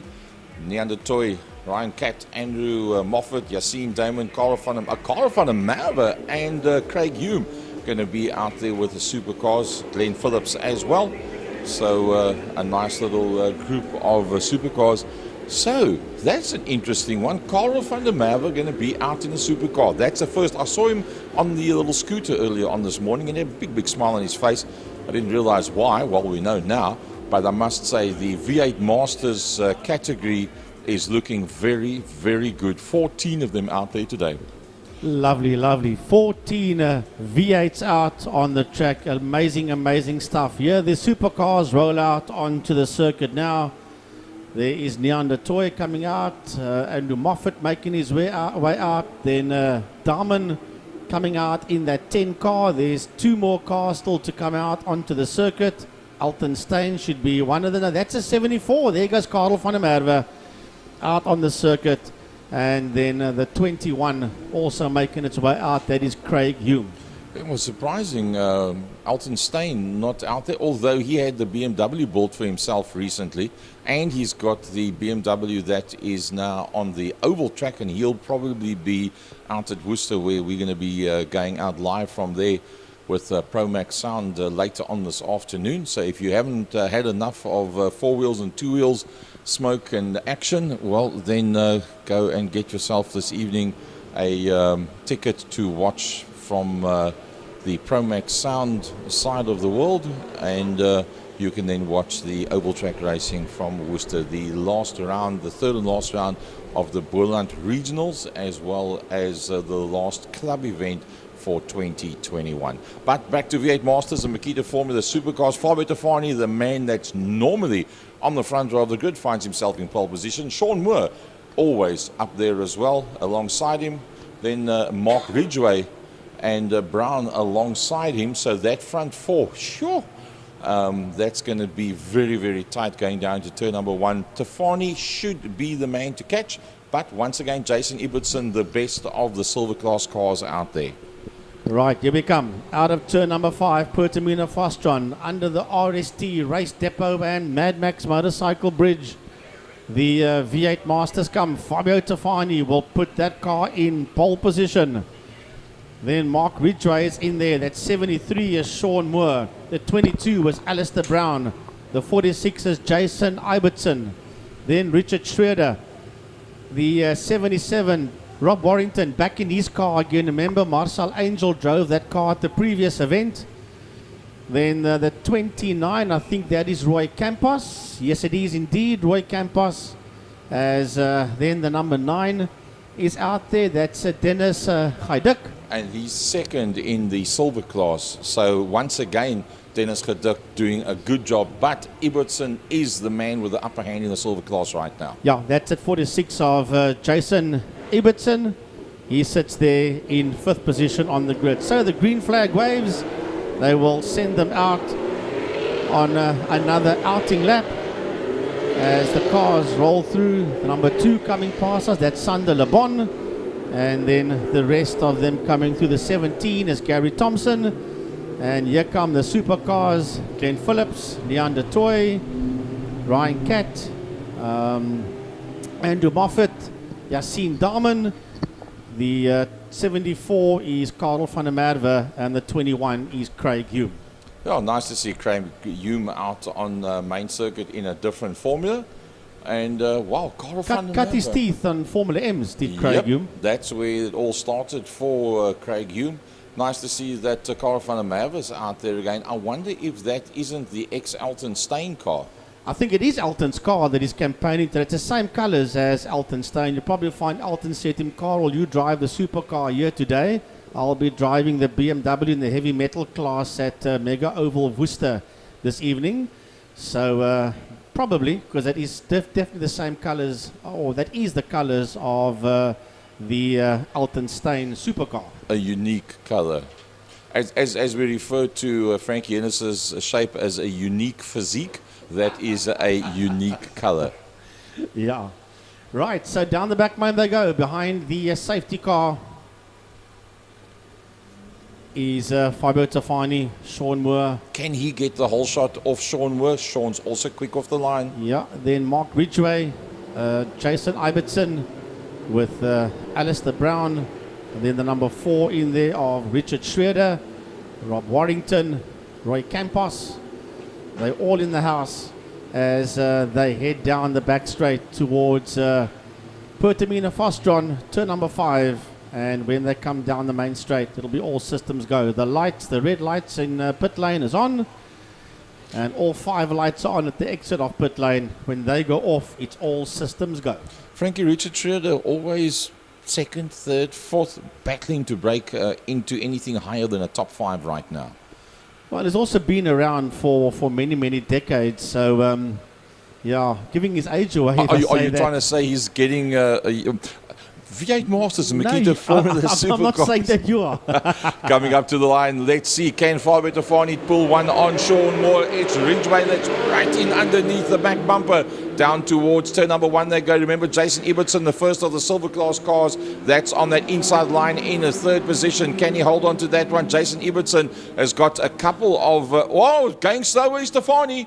The main man himself is slowing right down. Tafani got through one straight, one corner. That opens it up for Mark Ridgway. And right to the back of the pack and maybe even into retirement. Who knows? But he's hooked on onto the back of the field. He does have a problem. His bumper's already flying there in turn 2. We're not sure that is. However, Mark Ridgway is a man that leads him into turn number 3 with the interceptor corner with Sean Moore and Alistair Brown in 2nd and 3rd position. Chasing them down hard there is Roy Campos in the Campos Transport APV Ford Mustang. Down the back main, the 4 of them go. Heading down into turn number 5, Pertamina Fostron. Then coming through is that Jason Hajduk. Yes, it is. Dennis Hajduk, sorry. In that number 9 car, and he is in there. Is he the leader of the silver division? Yes, he is. Nope, he's just behind Jason Ibbotson in the 46. Oh, quite right. Jason the 46 still out yeah, there. He's out there. Yes. Is he should be around about 5th or 6th position. I don't see there. Ibbotson 1, yes, 2, he is 3, there. 4, 5, 6, 7. He's in 8th position now. Is Ibbotson in the 46 car? If I've got it correct, yes, it is. So that makes it pretty interesting stuff. So, Frankie, in fact, you are correct. Hajduk is then leading Class A. Ibbotson's, in fact, dropped down behind Cedric Le Bon as well. So he's had a bit of an incident somewhere. Yeah, as a matter of fact, Hajduk is out there ahead of the 77 of Rob Warrington. So Jason Hajduk, Dennis Hajduk is not the man. Oh, he's all over the place. He's the 46 car of Ibbotson. He is in a lot of trouble. He's just ahead there of Gary Thompson as they work their way through turn 3, interceptor corner. Well, coming out into the back main now, the double right-hander, the car care clinic corner that had lots and lots of oil drop down there earlier on. Look at this, Rui Campos onto the back of the 22 of Brown, and Rui Campos did do exceptionally well at the previous event and starting to become a regular top 5er out there, no doubt about it. He's got himself right in there behind Brown. He takes a nice tight line up onto the curbstones, but in the absence of the man that started in pole position, it's all about Ridgway and Moore that lead them out right now. Lovely fight out then to turn 5 with the supercar side by side. Glenn Phillips and Neander Toy in that supercar fight. I just picked that one up. They are virtually side by side, the two of them. It's the Toy that leads Phillips underneath the Mad Max Bridge. They're sitting in 1st and 2nd place. Neander Toy right on his case there is Glenn Phillips. They are side by side heading into turn number 1. And and Phillips has chucked it away going into turn 1, holds it. Oh, he's still on the outside edge of the circuit. Let's hope nobody goes into him. He's either got to reverse it back or get it going. Yep, he gets it going kind of quickly. And I think that is probably Van der Merwe was the one that was closing on him at that point. Well, Gary Fabio Tafani was carving his way through the field. He got his way into mid-pack, and I just picked up on the exit of turn 2. He had that car in all sorts of trouble in the dirt. He's back up and running again, but he finds himself now in last position in the V8 Master category. I think he's just going to try and make it through to the end to pick up some points. So the gold class leaders coming out into the main straight now. Mark Ridgway from Sean Moore. That's a two-way battle that they are involved in. they've broken away from Brown. And Brown has now managed to, he was being closed down by Rui Campos, and then Alistair Brown managed to somehow get away from him. He did a 1 minute 18.4. Alistair Brown's gone. Sorry, Gary. Alistair Brown on the inside of turn number 1 on the dirt. Rejoins again and rejoins there just behind Rob Warrington, and and he's right in there now between Chaduk and Ibbotson. Yeah, Ibbotson was the fastest qualifier. He had 2 gold class cars in front of him, ran into a problem, dropped a long way down. So with Brown going out, that means Rui Campos now finds himself in the top 3. Dennis Chaduk leading out the silver class, Warrington 6th out on circuit and 5th overall in class. Jason Ibbotson going to have to really hoof it now because the Bon is seeing some silverware. Right down the back main goes your leaders into turn number 5, into Pertamina Fostron. It's Mark Ridgway and Sean Moore working their way out of 5. Fostron, Moore, and sitting in second. Ridgway sitting out there in P1. Remember, Brown has disappeared. Oh, it's another car right into the wall. My goodness, in turn number 5, there's a car that just whacked the wall there. You can actually see the dust if you look at the present shot that's out there on camera. Massive amounts of dust. So somebody went off big time.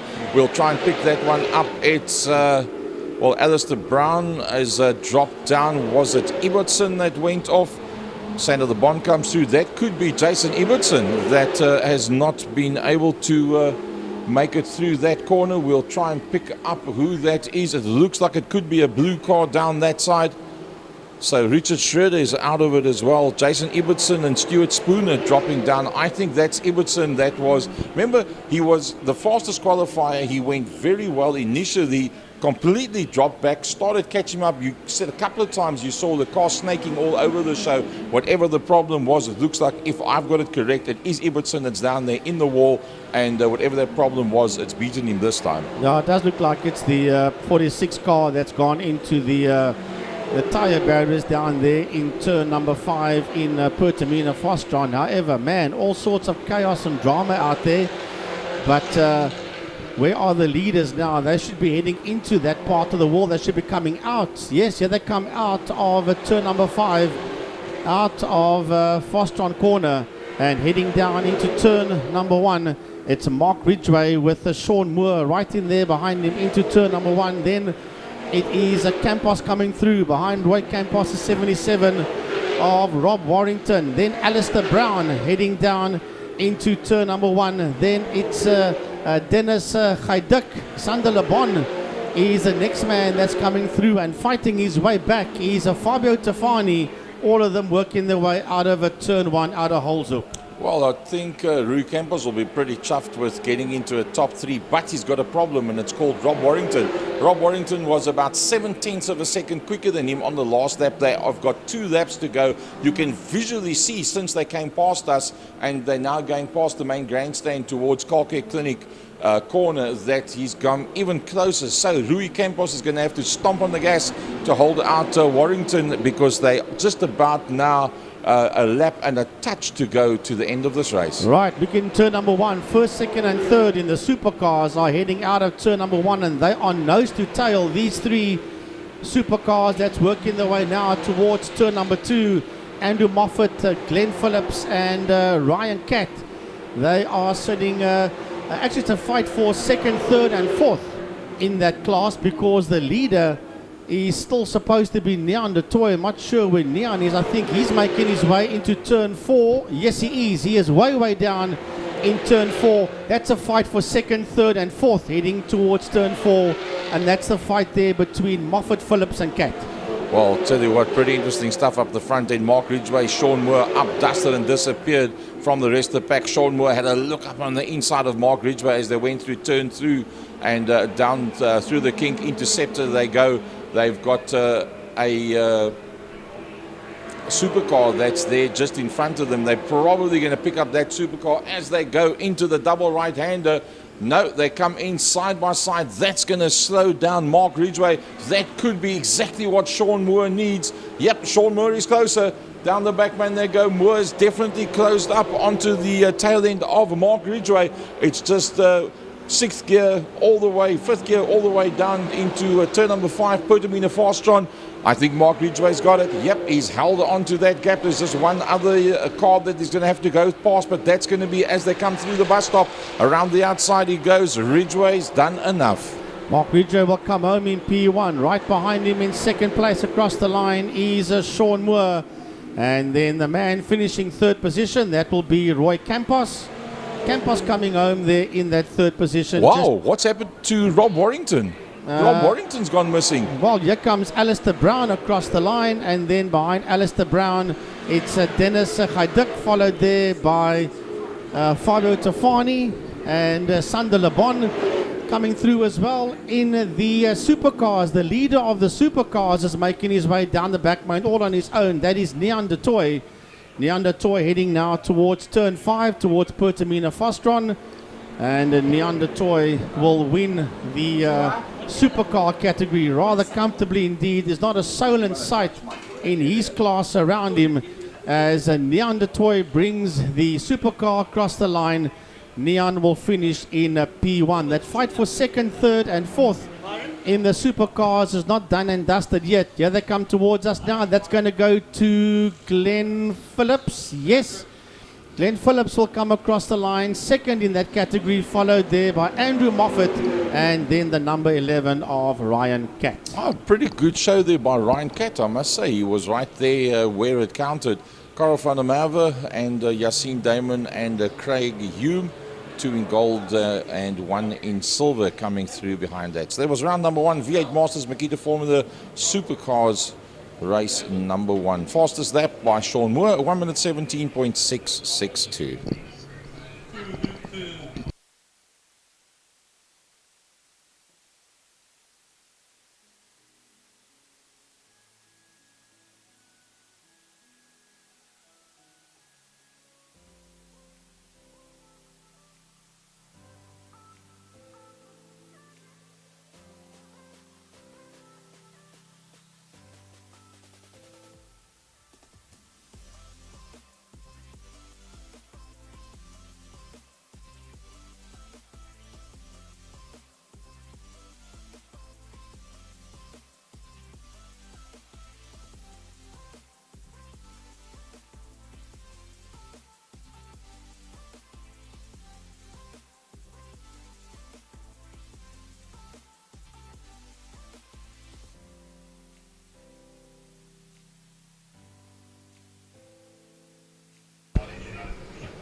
Well, we've had an action-packed morning so far, and well, we have still a number of races until lunch. You'll see a few of the replays on the screen. The V8 Masters that were joined by the Makita Supercars. Look at that over there as well. A lot of action going in there. I think that's where Fabio Tafani was smacked from both sides, and that negatively affected his race from that point onwards. That was on lap 1 of the race. There comes the bumper off. The marshal had to go and retrieve not only the bumper, but other parts of the bumper as well.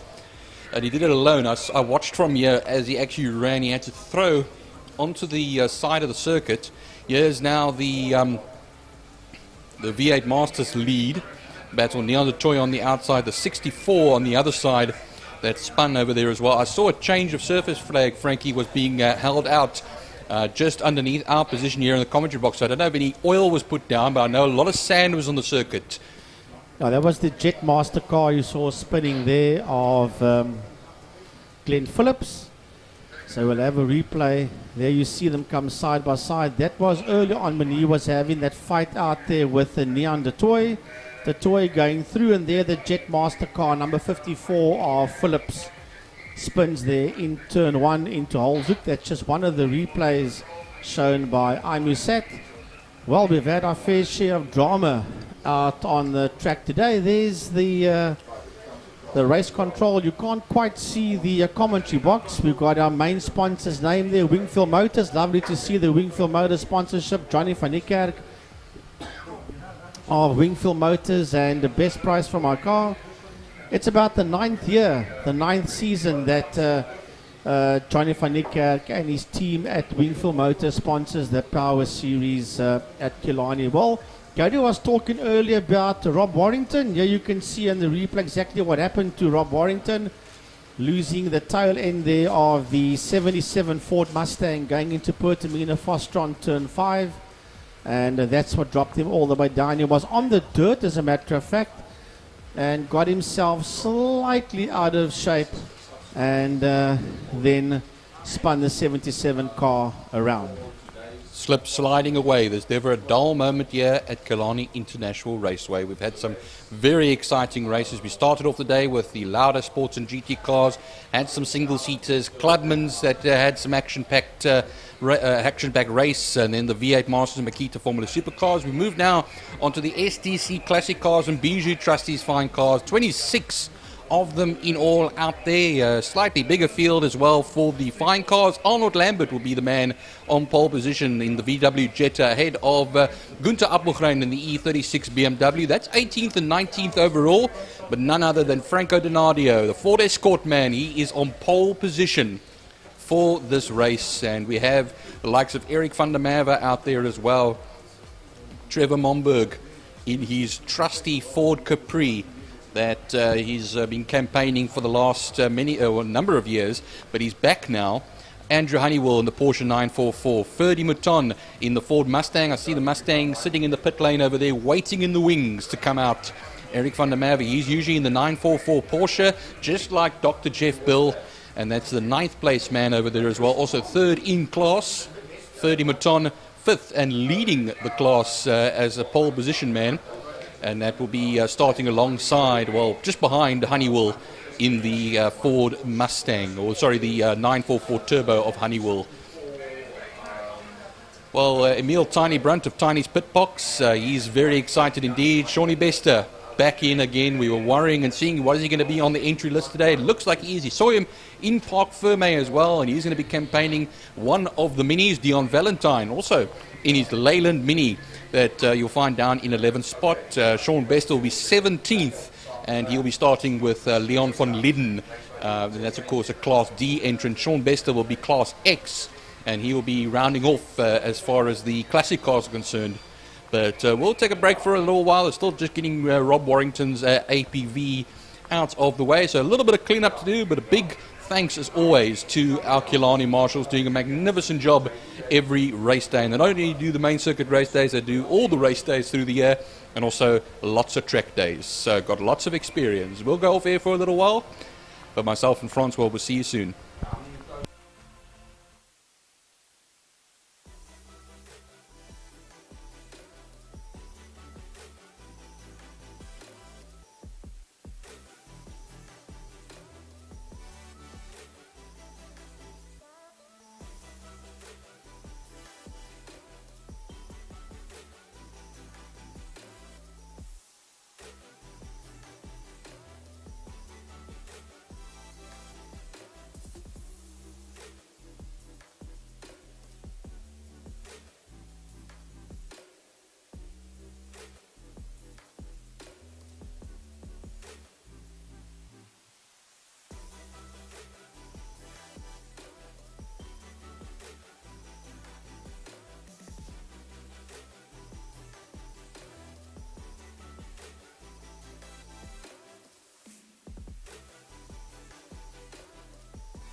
Well, it looks like we have all systems go after a considerable delay. A lot of cleanup to do, oil, sand, you name it. The brooms have been out, leaf blowers, you name it. Vacuum cleaners, mops, everything has been out. This place is spick and span, I can tell you that much. And we're going to get ready now for the SDC Classic Cars and Bijou Trusty Fine Cars. They have a combined race. They would have started at 10:55, but we are now coming up for after half past. And so we're ready and waiting here to go. They'll have a 7-lap race, Francois, because we have had a delay. We had the Clubman's race that was stopped, and we also had some carnage in the V8 Masters and Makita Supercars as a Mustang comes out of the pits. That will be the Ferry Maton Mustang. Yeah, lots happening in the classics and fines. At the moment, Franco Donadio leading the championship. Michael Hitchcock trying to close down that place in the classic cars. So it's all happening out there. Trevor Momberg also out there in the Ford Capri. He'll be looking to upset the apple cart ever so slightly. So let's have a look, see how this is going to fare, and I'm sure we're going to have lots of fun. Yeah, Andrew Honeywell out there in the Golf Porsche 944 Turbo. There's Dr. Jeff Bill in the red Turbo Porsche, and front engine Porsches. We have Dion Conradi in his Toyota, Bruce Aventaplin in his Corolla, and then we have the Conquest coming through there. A number of escorts. I think that's Ernest Leet we have in the 128 Rally. There is the Alfa Romeo GT, and then Sean Bester. Some of the fine cars coming out now. We have the likes of Arnold Lambert. He was starting on pole position alongside him. A competitor in Gymkhanas alongside myself, Gunther Appelgren in the E36 BMW. There he has a Mark I Golf that he campaigns in the bright green, and he of course goes by the nickname Spider-Man. I've never asked him where he's got that nickname from though, so maybe he climbs over walls and stuff like that, but hey, look, that's what I've heard. Well, you know, with the green car and Appelgren, it sort of makes sense to me why it's green and Appelgren, but the Spider-Man, but yeah, it throws me. It's a bit of a curveball there. Nonetheless, so let's see how this one works out. Franco Donadio will be on pole there, Michael Hitchcock, the likes of Trevor Momberg, Eric van der Merwe in the Porsche 944 Turbo, Lynx Motorsport. Andrew Honeywell is there as well. They're all in Class A. Down in Class B, we've got Dr. Jeff Beal, Ferry Maton and Bruce Aventaplin. They'll be fighting it out there in Class C. Trevor Hutchings in the Sirocco there from HSC Racing. He'll be out there together with Hammond de Kock in the 1.6 Ford Escort. Lane Hutchings in that Mark II VW Golf in the old VW Motorsport colours. Also there from HSC Racing, Martin Bench in the Ford Capri. From Compact Robotics together with Dion Valentine in the Mini. And Maya has Dion been around long in those Minis. Dion Conradi, had a chat to him earlier on after his accident. He rebuilt the car. He says it's feeling a bit better and he's getting his confidence back. So we sincerely hope that that's going to work out from him. He's riding that Toyota RSI Conquest, the old Mark I Conquest. Still in the old Toyota Rally Sport colours from Garage 86. Down in Class D, we've got Dirk Nolte in the Mark I Escort, Ernest Leet in the Fiat 128 Rally, and Leon van Linden in the Alpha GT Veloci. So I think we're going to have a lot of exciting races. I was wondering who actually was campaigning that Alpha GT out there. It's great to see one. Dave Aladef used to have the GT Junior, and that's a name I've seen absent from this particular entry list because he's been campaigning a BMW lately. Yeah, he's unfortunately not available to race today, so that is why I got the word that he unfortunately won't be here today due to unforeseen circumstances. But I'm sure we'll see him in the not too distant future again campaigning that BMW. Oh, I see. Sorry, just going back to the fine cars as well. We have Robert Toscano in the Mazda MX-5, and he will be pulling into position as well. That's of course the man that will be starting third position in class. Rowe and Cook. And Rowe will be in the BMW. Cook this time will be back in the Jetta, I would think. So I'm just taking a look over here as well. It is Melanie Cook in the VW Fox, excuse me. And then Theo Klaassen in the Skyline with Stephen Manuel starting alongside him. So an all Skyline row in that section of the fine cars. Right, so the cars just quickly lining up on the grid there. We see Lane Hutchings a little bit sideways there, but he'll for the viewers. He'll pull in and sort it out there on the front row. You should be pointing the other way, I think, Francois, if you want to cover off your rivals. But it is a rolling start, so. Well, yeah, not too bad. But his aim is true. I can tell you that much. Well. So to the left. Having a look here at the pit lane up here from our commentary position, Franco Donadio on the front there, together with Eric van der Merwe. In the Links Motorsport Porsche up behind them there. Trevor Momberg, the man from the South Suburban Spares, been around for a long time. Andrew Honeywell in the Golf. Those Golf Motorsport colours, Byron. It's a favourite. It's like a good ice cream, you know. It's always your favourite. Yeah, it's one of those famous ones over the years where we talk about the 917 Porsches in the early 70s, the Le Mans Porsches, and yeah, always seeing a Porsche in those colours. Remember, we actually saw McLarens in those colours earlier this year in Formula 1 and Monaco. Yeah, look, Golf Motorsport, and also now in karting, we've got one or two of the karts that are being sponsored now by Golf Oils as well. So it's beautiful colours. Golf has actually got a new colour scheme. It's still the blue and the orange, but now it's a darker blue and a brighter orange. So it's a little bit sort of inverted, but very nice to see. Lovely colour scheme. And we have a look there. Franco Donadio going around Quarry Corner, leading the field. They're up behind the pace car. They get a rolling start. A little way back, it will be the fine cars. I will pick up on the classics, and Byron will pick up on the fines, so that you get a sort of a even spread over the commentary side of it. Byron, I have a feeling we're going to have a little bit of racing because the points at the moment are pretty close. Franco's leading Michael Hitchcock. I don't know his mind. No, Michael's not out. Oh, sorry, I meant to say. Michael Hitchcock unfortunately dropped a valve on the head. That is why he's not here today. They had to order some parts from overseas, so they're waiting for it. So he has made an apology. So I'm doing it on his behalf that he's not here today. It's a pity. He loses out on points, unfortunately, on the championship.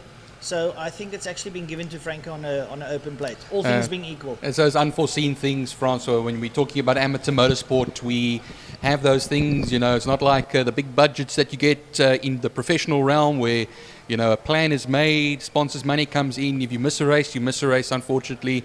And I'm sure that's not the way Franco Donadio wanted to win that championship, but he'll take it nonetheless. Look, Franco has plowed a lot of money down into that car. That motor, it's a Pinto motor, has been sorted out, and that car is absolutely bulletproof from Franco's point of view. So he'll be out there campaigning it today. That's their Mark 1 Ford Escort. He is your pole sitter, but we'll nonetheless have a look, see how the other cars fare during the course of the race, and we'll let you know. But they roll out at turn 5, Petamina Fastron corner. The pace car's lights will go off. He'll peel off to the right-hand side of the circuit, and Franco will then govern them as they come up towards the start-finish line. He will call the shots. When he crosses the red line, the lights will go out and he'll get racing. So let's have a look-see here now. There the field of the classic cars come up towards us. Eric van der Merwe sits alongside him. Franco starts feathering the throttle there over the line. The lights go off and away they go down to turn number 1. And we have a look at the whole shot. Trevor Momberg right up the back there of Franco Donadio as they go down into turn number 1. Eric van der Merwe unfortunately on the outside, but he holds his line as he goes around the outside there of Trevor Momberg. He will have the inside line going into Quarry Corner. They roll up now up the Bear Straight, and Donadio gets onto the gas quite early. Trevor Momberg gets up there, but Eric just slides up on his inside and closes the door firmly in his face. Well, the Lambert Racing Jetta will get the whole shot in the fine cars into turn 1 ahead of Robert Toscano. Robert Toscano in the Technopods WPM X5 club. And, well, it looks like Gunther Appelgren having a terrible start off the line there as well. Went from 2nd to 4th, and Rowe will be right ahead of him. So we have an BMW battle coming up. The Skyline's also having it in the mix there with Melanie Cooks-Fox. Right, so the classic cars coming out at turn number 4, rolling down the back straight. Franco Donadio getting onto the gas nice and early. Eric van der Merwe's got Trevor Momberg and Andrew Honeywell up there behind them. Fatima Ton and Bruce Evan Taplin are on the gas as they make their way down to Fastron corner, turn number 5. Late on the brakes as you see the brake lights come on there. Down into turn number 5, and some beautiful driving there, and the lines taken. And having a look there at the little mini there of Dion Valentine. Mixing it up with the big boys, but Dion has got absolutely no squirms whatsoever. He sits right up behind Trevor Hutchins, and he's giving Trevor food for thought. And tell you what, this is going to turn out into a titanic struggle. Amazing stuff. First lap of the race over here. Just taking a look at, of course, Donadio goes into turn 1. Going back to the classic, the fine cars, though. Robert Toscano in hot pursuit there of the man in front of him. Of course, that will be Lambert, and well, he's lost quite a bit of ground over there, and Robert Rowe will be closing up the gap to him. Gunter Appelgren hanging in there as well. Melanie Cook in the Fox got her hands full over here. The two Skylines will go on the outside as she goes down to turn 1, and it looks like it's going to be the Theo Klaassen GTX Skyline that will come around the outside, and then Stephen Manuel will follow suit as well. I see yellow flag is being held out for turn 1 there, Francois. So I don't know. There we go. I think that was Lane Hutchings. Yeah, Lane Hutchings went off. Just earlier on, Trevor Momberg up on the inside at turn number 3. Forced his way up into second place there ahead of Eric van der Merwe. So the Suburban Spares Ford Capri makes its way down towards Fostron Corner. Trevor Momberg, he's an old stalwart of Killarney, been around longer than I care to remember. Still, Franco Donadio there in the Ford Escort leads out there in P1. Oh, and he slides it coming out of 5, but he manages to keep it all together. I reckon his oval track experience coming to the fore there now as he just let it step out a bit there. Lots of power on those back wheels as Trevor Momberg comes up towards us now. Eric van der Merwe and Andrew Honeywell. Look at Ferdy Maton in the Mustang rolling up here at V8 Muscle, starting to come to its fore now as he rolls down to turn number 1. So the front side of this pack are now starting to work their way around. Bruce Evan Taplin there just ahead of Martin Bench. Dion Valentine now has got the better of Trevor Hutchings in the Sirocco, and Dion is absolutely motoring, as if I'm not mistaken. He's going to start collecting the rest of the field. That's something I'm going to have to remember as well. Melanie Cook is now Melanie Cook Lambert, of course. So excuse me if I have been just saying Melanie Cook, but she's down in 22nd. If I may interrupt there, I had the privilege of being the master of ceremonies of the wedding. I actually married them unofficially. Ah, there we go. You see, there we go. Right from the man himself next to me over here, commentator and marriage official, Francois Butler. But of course, always a great job that Melanie Cook Lambert is doing. It's great. It will be great to see her back in a BMW again. I'll tell you that much. She did some wonderful work earlier this year. Right, so Franco Donadio already down into turn number 5. Trevor Momberg leading out there on Eric van der Merwe, Andrew Honeywell, Ferdy Maton really muscling that beautiful Mustang, that 67 Mustang Coupe, and gets down into turn number 5. Nice original paint livery on it, and he works his way out of turn number 5. Franco Donadio crosses the line. He gets over. Here comes Trevor Momberg, Eric van der Merwe in hot pursuit, Andrew Honeywell in the same type of car there as Eric van der Merwe. They're pushing as hard as they can, but Ferdy is pedaling. Ferdy is closing. You can see the gap closing down. It's getting exciting. Well, just taking a look as well now, the fastest lap here in the fine cars, a 34.2, is actually by Robert Rowe at the moment. He's only 0.6 of a second off of the Robert Toscano MX-5, and he's closing the gap there quite quickly. And Arnold Lambert at 36.898, he is ahead of the 35.1. And that's also quite quick there as well, still from the man in second, who is, Rowe in third. And then we have, I see on the timing screens in front of us, Toscano is actually the man listed in second in the class, number 1, number 16 overall. Well, just out of picture at the moment for the viewers out there. Dion Valentine is currently lying 8th in the Little Mini, and he's closing down on the Ford Capri there of Martin Bench. He's got past Trevor Hutchings, and he's now in chase of Martin Bench. That might just come into picture now as the cars make their way down towards turn number 5 on your screen. I wonder, there goes Ferdy Maton. There's still Bruce Evan Taplin to come. There comes Bruce in the background down. And just behind him, coming out of turn number 4 there, we saw Dion Valentine. If the camera can stay where it is, you'll pick it up. Dion Valentine in the Little Mini up behind Martin Bench, and he is absolutely murdering that Mini. So brilliant stuff there. That's sort of a mid-pack dice between 7 and 8. And that's where it's happening now. Your leader, Franco Donadio, coming out of turn number 1, making his way up the best straight towards Quarry Corner. So he works out. Trevor Momberg still leading out there in P2 with Eric van der Merwe, then Andrew Honeywell and Ferdy Maton in the Mustang, then Bruce Evan Taplin following him, then Martin Bench with Dion Valentine in close pursuit. Well, there's also as well invitational in the Bijou Trustees Fine Cars class is Koenraad Mathieu in Porsche 944. He currently now is in second last position, 23rd. I see Lane Hutchings, of course, has fallen down into the mix with the fine cars. He is now trailing 1.2 seconds off of Stephen Manuel in the one of the two Nissan Skylines. He is 4.7 seconds off of the man in front of him, Klaassen, who's the GTX Skyline. And while Rowe and Leet is also falling down now a little bit as well. But Appelgren has come up into 18th position, and he is battling it out with Robert Rowe. But Robert Rowe, I think, has had a moment as well because he's lost out. So I'm going to look out for those two BMWs, one white and one bright green, and they're still very close to each other. And then you'll have the Skyline over there as well, and that will be the Theo's Klaassen Skyline in turn 2 now. So I think the time is Screens playing a few games with us here. Right, so Franco Donadio clearly in a league of his own at the moment, down into turn number 1. And he's a clear second quicker than his nearest protractor, and that is Trevor Momberg, who leads out Eric van der Merwe. They've got away slightly from Andrew Honeywell's Porsche 944 Turbo. Ferry Maton, that Mustang just sounding absolutely sweet. There's no replacement for displacement, as they say, when it comes to V8s, and we all love our V8s. At the moment, going into turn 2, Eric van der Merwe closing right down on Trevor Momberg, looking on the outside. Trevor keeping him brutally honest, saying to him, well, you know what, you stay on the outside, I've got the inside line, and I will keep it good. You will see there on the far side of the circuit, they'll be coming out there and work their way. There's Trevor, and there's Eric van der Merwe behind him. We have a look here, coming up to turn number 2, Bruce Evan Taplin there, Martin Bench, Dion Valentine, look at him in that little mini, competing, Dion right up there behind him. He's squirming, he's got that short wheelbase, it's easy to corner, and he's up on the inside there of Martin Bench, and Martin is scratching his head.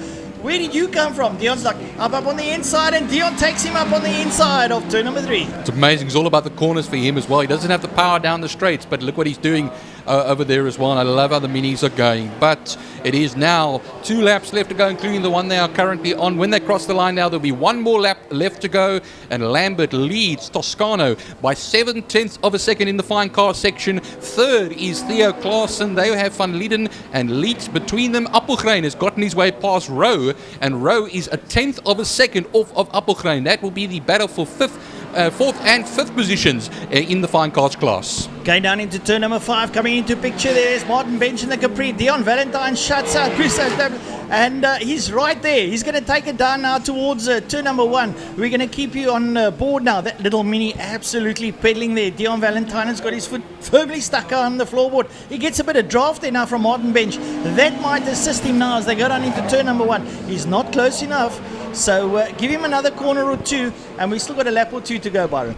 Well, it is now the final lap of the race. I'll try and catch now the fastest lap times in the fine car section. I know overall it's a 1:25.601 by Franco Donadio. Who else but that man over there as well? But it is the final lap of this first of the STC fine cars and Bijou classic cars and then fine cars. We watch for the flag though. And what happens is it's going to be running it to the line as Shawnee Bester crosses the line in that lovely little orange mini. Right, so the checkered flag's out for your leader, which is Franco Donadio. And he won't be too far behind. He comes out of turn number 5, lights ablaze now under the Mad Mac Motorcycle Bridge. The checkered flag beckons, and heat number 1 goes to Franco Donadio.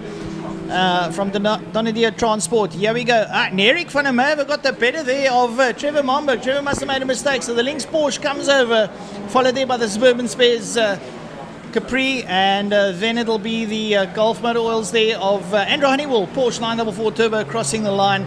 Here comes Ferry Maton in 5th. But let's have a look at that little scrap coming out of turn 5, Byron. That mini, I tell you what, Dion Valentine is a legend here at Killarney with that mini. He's not close enough. It looks like he's going to be warded off there. And they come to the line. And unfortunately, Martin Bench getting the better of Dion Valentine. But Dion made up 3 places in that race. I think that is very impressive.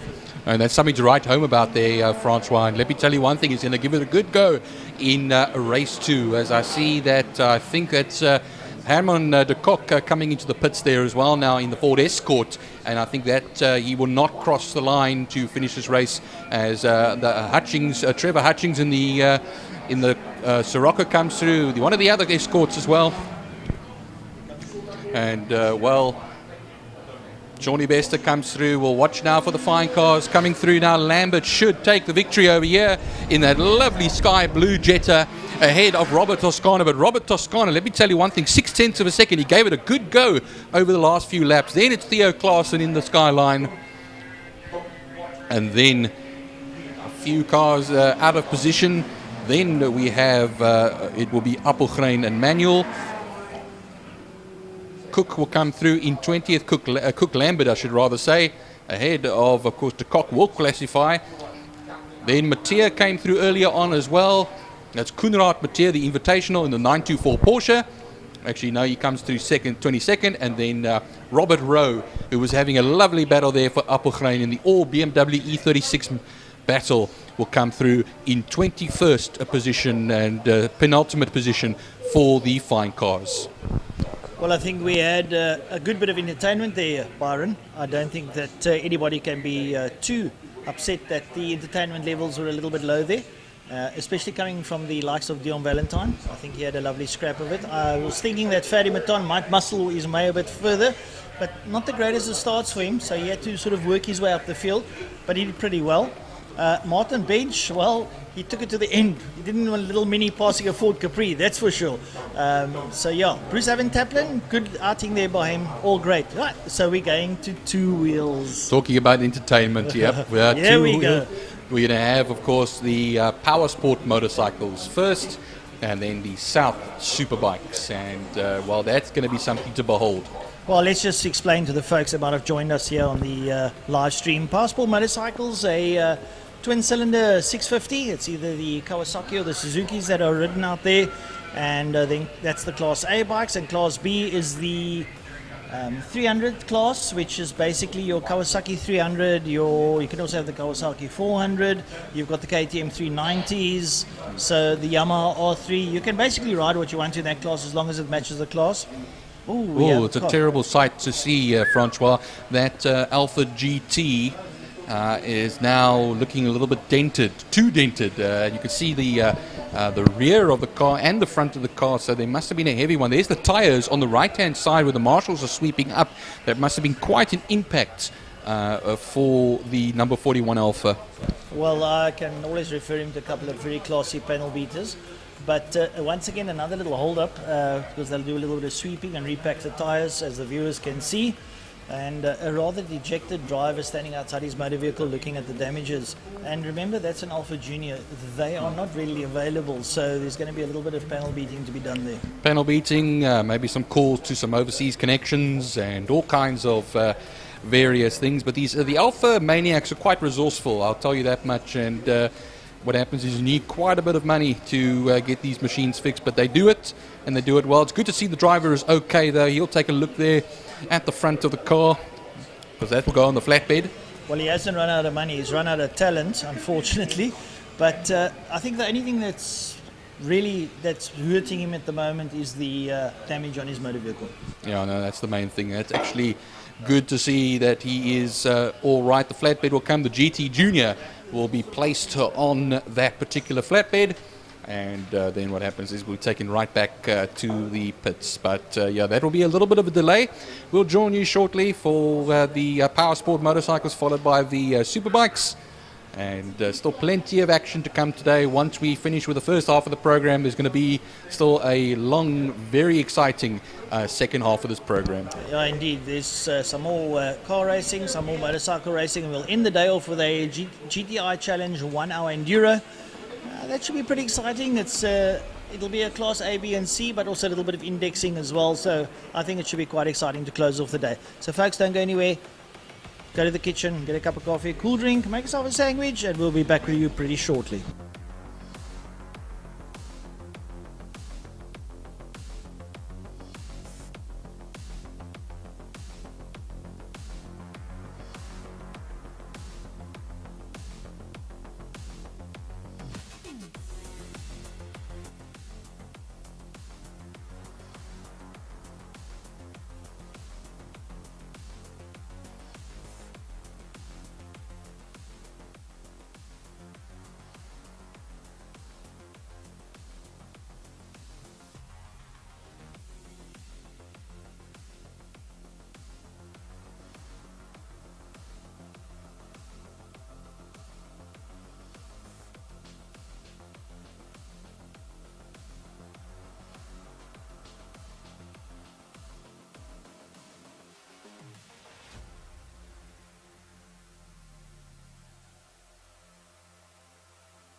Right, folks, so we are back on air. The passport bikes. I see that the current and new Western Province champion Slade van Niekerk holding up the pole position on the passport A. He's got Jason Lineker there with him, young David Lindemann, Zante Otto, Robin de Vos, Lance Jonas. Lance Jonas lighting up the golden years there. Tristan Pienaar, Nicholas Hutchings, Andrew Rolstone, Mitch Robinson's out there, Stavro Michael's out there as well, Braden Hutchings, Solomon's out there, Raymond Alexander, Sean Klein's out there as well, and I see Gareth Lindemann also out there having a bit of fun. Peter Hill, Brad Fenner and Carl Alec as well. So that's the passport race, heat number 1. It's a 7-lap race. We just shortened the races a little bit just to make up some time. We've had a couple of incidents where the marshals had to clear the circuit, so we'll go racing pretty shortly.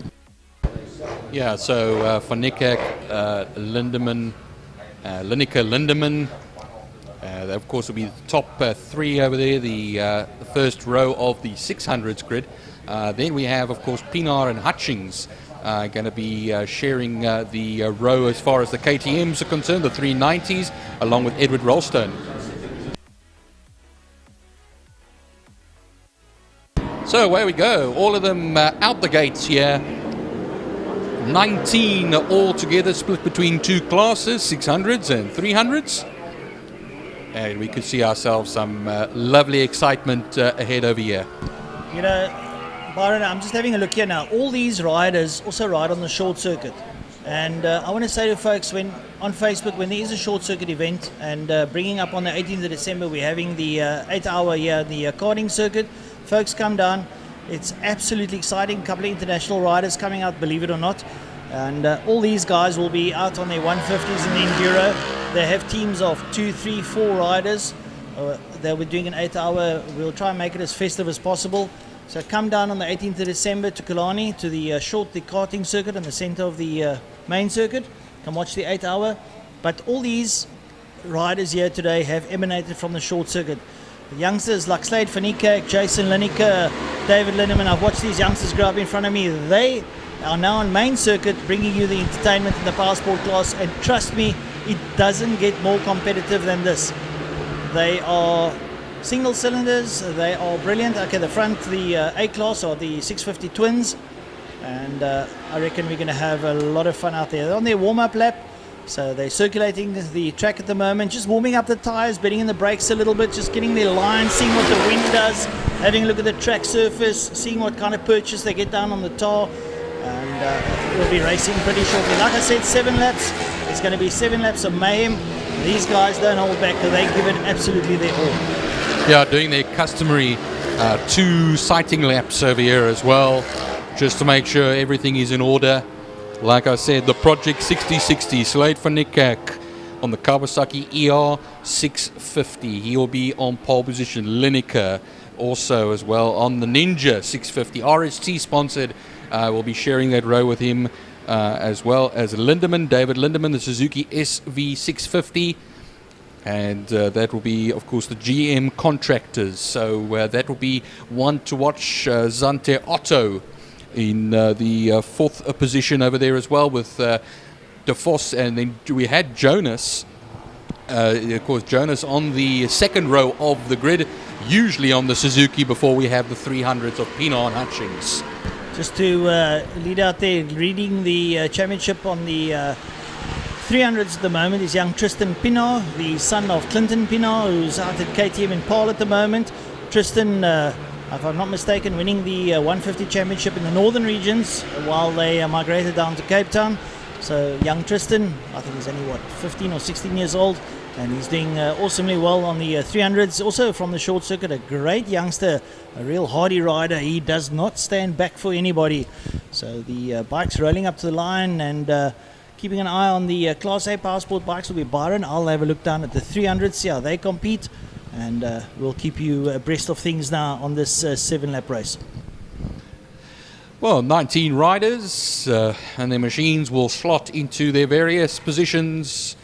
And while the 3 per row as they are, it looks like Van Niekerk, he's in position on his familiar black, yellow and blue. 96 machine, Kawasaki 1, Kawasaki 2, and then Suzuki 3, the number 33 of Lindemann. Then Zante Otto. So the whistle goes. The 5-second board should be shown shortly. Now it's all about releasing the clutch, all about how's it going to go into turn 1, and the lights will go out now, and away we go. And a great start from Zante Otto from 4th position, challenging the top 3, but it looks like it is going to be Slade van Niekerk. That will slot in to the lead over here, get the whole shot into turn 1, and Zante Otto will go back into 4th position. She started 4th, she'll stay 4th. Lindemann will keep it ahead on the Suzuki and then run it there. Jonas is currently up in 5th. Will it go, into 6th? He will go up into 5th on the yellow Suzuki. Well, having a look at the 300s there, Tristan Pienaar, Nicholas Hutchings, they're absolutely nose to tail now. They're sitting right behind the A-class motorcycles through the King. Down into interceptor corner, turn number 3, and they bank it over. They'd be down a gear now as they wind it up to the Tygerberg straightaway up towards Car Care Clinic corner, and they're getting on the gas nice and early. But Nicholas Hutchings is right there. He's the protractor. He's the pretender to the throne now, trying to get past Tristan Pienaar. Tristan leads him out now as they go down the back straight. Down the back straight then as well is going to be Lineker. That is in 2nd position at the moment. I saw him challenging on the Tygerberg straight for the lead. He'll go into Pertamina Fast on turn 5, and he is quite close. Look at that photographer. That is getting some wonderful shots, if you see on the screen right now. But that little 3 at the front over there, they're going to be almost a class on their own over here as well, with Zante Otto and Rob de Vos and Lance Jonas all struggling to hang on to them as they cross the line now. That's from a standing start now. 6 laps left to go. This is the first of the flyers. Well, Nicholas Hutchings got ahead of Tristan Pienaar. Pienaar looks up on his inside now as he goes down to turn number 1 as the last late breakers. Hutchings goes across his bow. Hutchings leads out in the 300 class now. Pienaar is in 2nd place. They're having a right royal battle there, I can tell you something for nothing. And sitting up there behind him is Solomon, and behind him Roman Alexander. Then it's Gareth Lindemann, Bradley Fenner, Kyle Halleck, Peter Hill, Kyle Halleck, and Sean Klein bringing up the rear there. But I tell you something for nothing, that these little 300s are absolutely hammering it out now as they exit turn number 2. Zante Otto on the ER6 Kawasaki, under pressure from the Suzuki of Lance Jonas. That is 4th and 5th positions. But look at the front as well. It's Van Niekerk was 0.3 of a second ahead of Lineker as they cross the line. It looks much closer now as they come around on the 2nd lap of the race.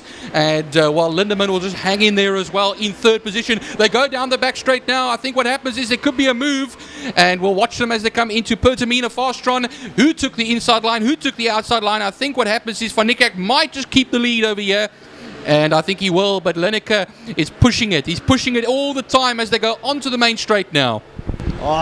Nicholas Hutchings holding off Tristan Pienaar as they exit Pertamina Fastron corner. They keel it over towards the right hand side. Now they're going to flick it left, and Hutchings and Pienaar are pulling away there from the 3rd place man Solomon as they come out.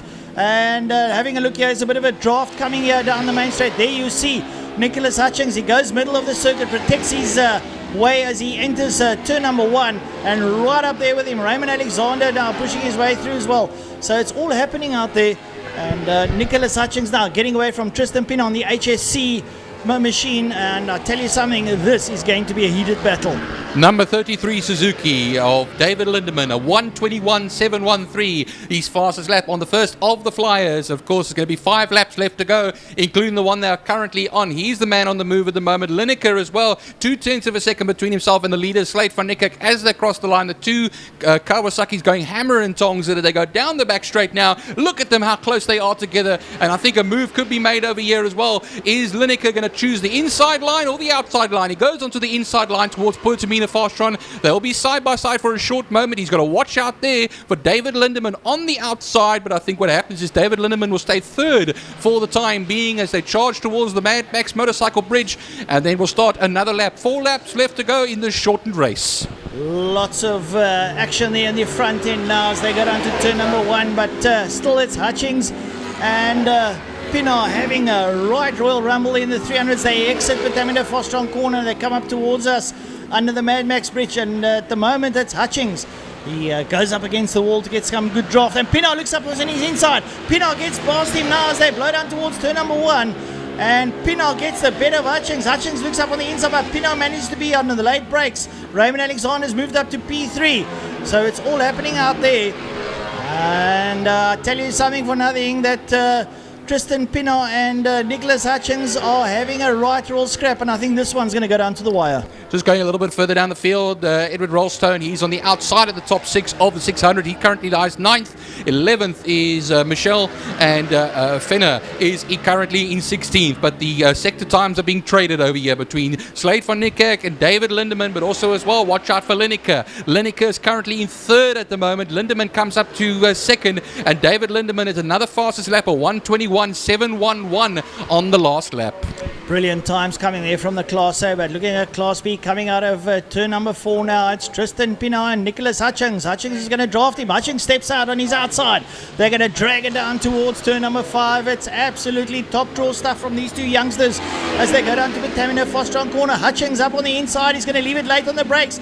He's going to leave it extremely late, and he manages to pitch it in. Has he gone too deep? No, he makes it stick, and he keeps Pienaar up behind him. Like I said, this is going to be a ding-dong tussle. It's going to go down to the wire, and Hutchings leads out. Will Pienaar draft him down to turn number 1? Well, on turn 1, Lineker had another stab at it from 3rd position to try and get past Lindeman, but he did not make it stick over there as well. Lindeman, though, is all over the back tyre there of the man in front of him, Van Niekerk. Van Niekerk's going to feel him now. He'll dive onto the inside, surely towards Interceptor. No, he does not. Maybe just give him a tester. He does not do it. Onto the Tygerberg straight, he'll then go. Then towards the double apex right-hander, and he relents. And what happens is he releases the lead. Well, it's all happening in Class A, but in Class B in the 300s, Hutchings and Pienaar into Quarry Corner. Sorry, they write it down, Francois. I've just been told now on the back straight, I think it was, into turn 5. Well, we'll pick up on that now, but let's go have a look at the Class B now as they exit Interceptor Corner. Not on your screen at the moment, but Nicholas Hutchings and Tristan Pienaar having an absolute titanic struggle. Not too far behind them, Raymond Alexander holds up the 3rd spot there in the Passport 300s as they make their way now out of Car Care Clinic Corner down the back straight. Nicholas Hutchings going defensive on the inside line, and Tristan trying to draft him down, going down towards turn number 5. Nicholas Hutchings holding a defensive line. He forces him wide, dives into Vitamina corner, and keeps Tristan Pienaar at bay. It's going to be their penultimate lap that they start now. So it's really down to the wire stuff here from these two lads. Well, Van Niekerk still leads it away with 700ths of a second between himself and Jason Lineker as they cross the line. There is nothing between those two Kawasaki's. And then what happens is David Lindeman still hanging in there as well. He himself 700ths of a second off of Lineker in front of him. You can cover them with a postage stamp. That's what the late Brian Peake used to say as well. That's how close they are. Zante Otto 6.4 seconds back. She has broken a gap between herself and Lance Jonas, of course, over a second. And Rob de Vos, he's now a further 5.6 seconds back. Well, it's all happening out there. 1 or 2 riders have gone down. We'll try and pick up. I see Sean Klein. He's not on the board, so Sean probably put down the KTM 390, the RC 390s. Unfortunate for Sean, but paying a bit of school fees there. Still out front, though, now it's Nicholas Hutchings with Tristan Pienaar giving him absolute hell. And at the moment, looks like Tristan has just got past him now up towards Car Care Clinic Corner. It's going to be a seesaw right down to the wire now as Pienaar leads out and Hutchings is up behind him. Hutchings gets good draft now as he goes down towards Vitamina. They're side by side. They're going to work their way down towards turn number 5. What is going to happen here? Pienaar's got the inside line. I think he'll force the shutout. Well, coming up to back markers now here, Francois, are the leaders and still holding it in. It's Van Niekerk. But Van Niekerk, you'll be sweating extra under those leathers now because he's got Lineker. He's got Lindeman. Lindeman first, though. Lineker in 3rd position. Now he's going to have to go for it. The Suzuki in a Kawasaki sandwich it is. And they go onto the Tygerberg straight now. We'll see them rocket down. Is he going to go onto the outside? I think Lindeman might have this there, Francois. They'll go onto the back straight, and I think what happens is I see Frankie shaking his head, and I think what happens is it's going to still be the man on the well, it is a Suzuki. The Suzuki is now leading this race down the back straight. He did the last ditch effort through Car Care Clinic Corner. He's going to go there through the traffic. The flag is waiting. Can he have it? Can he hold it?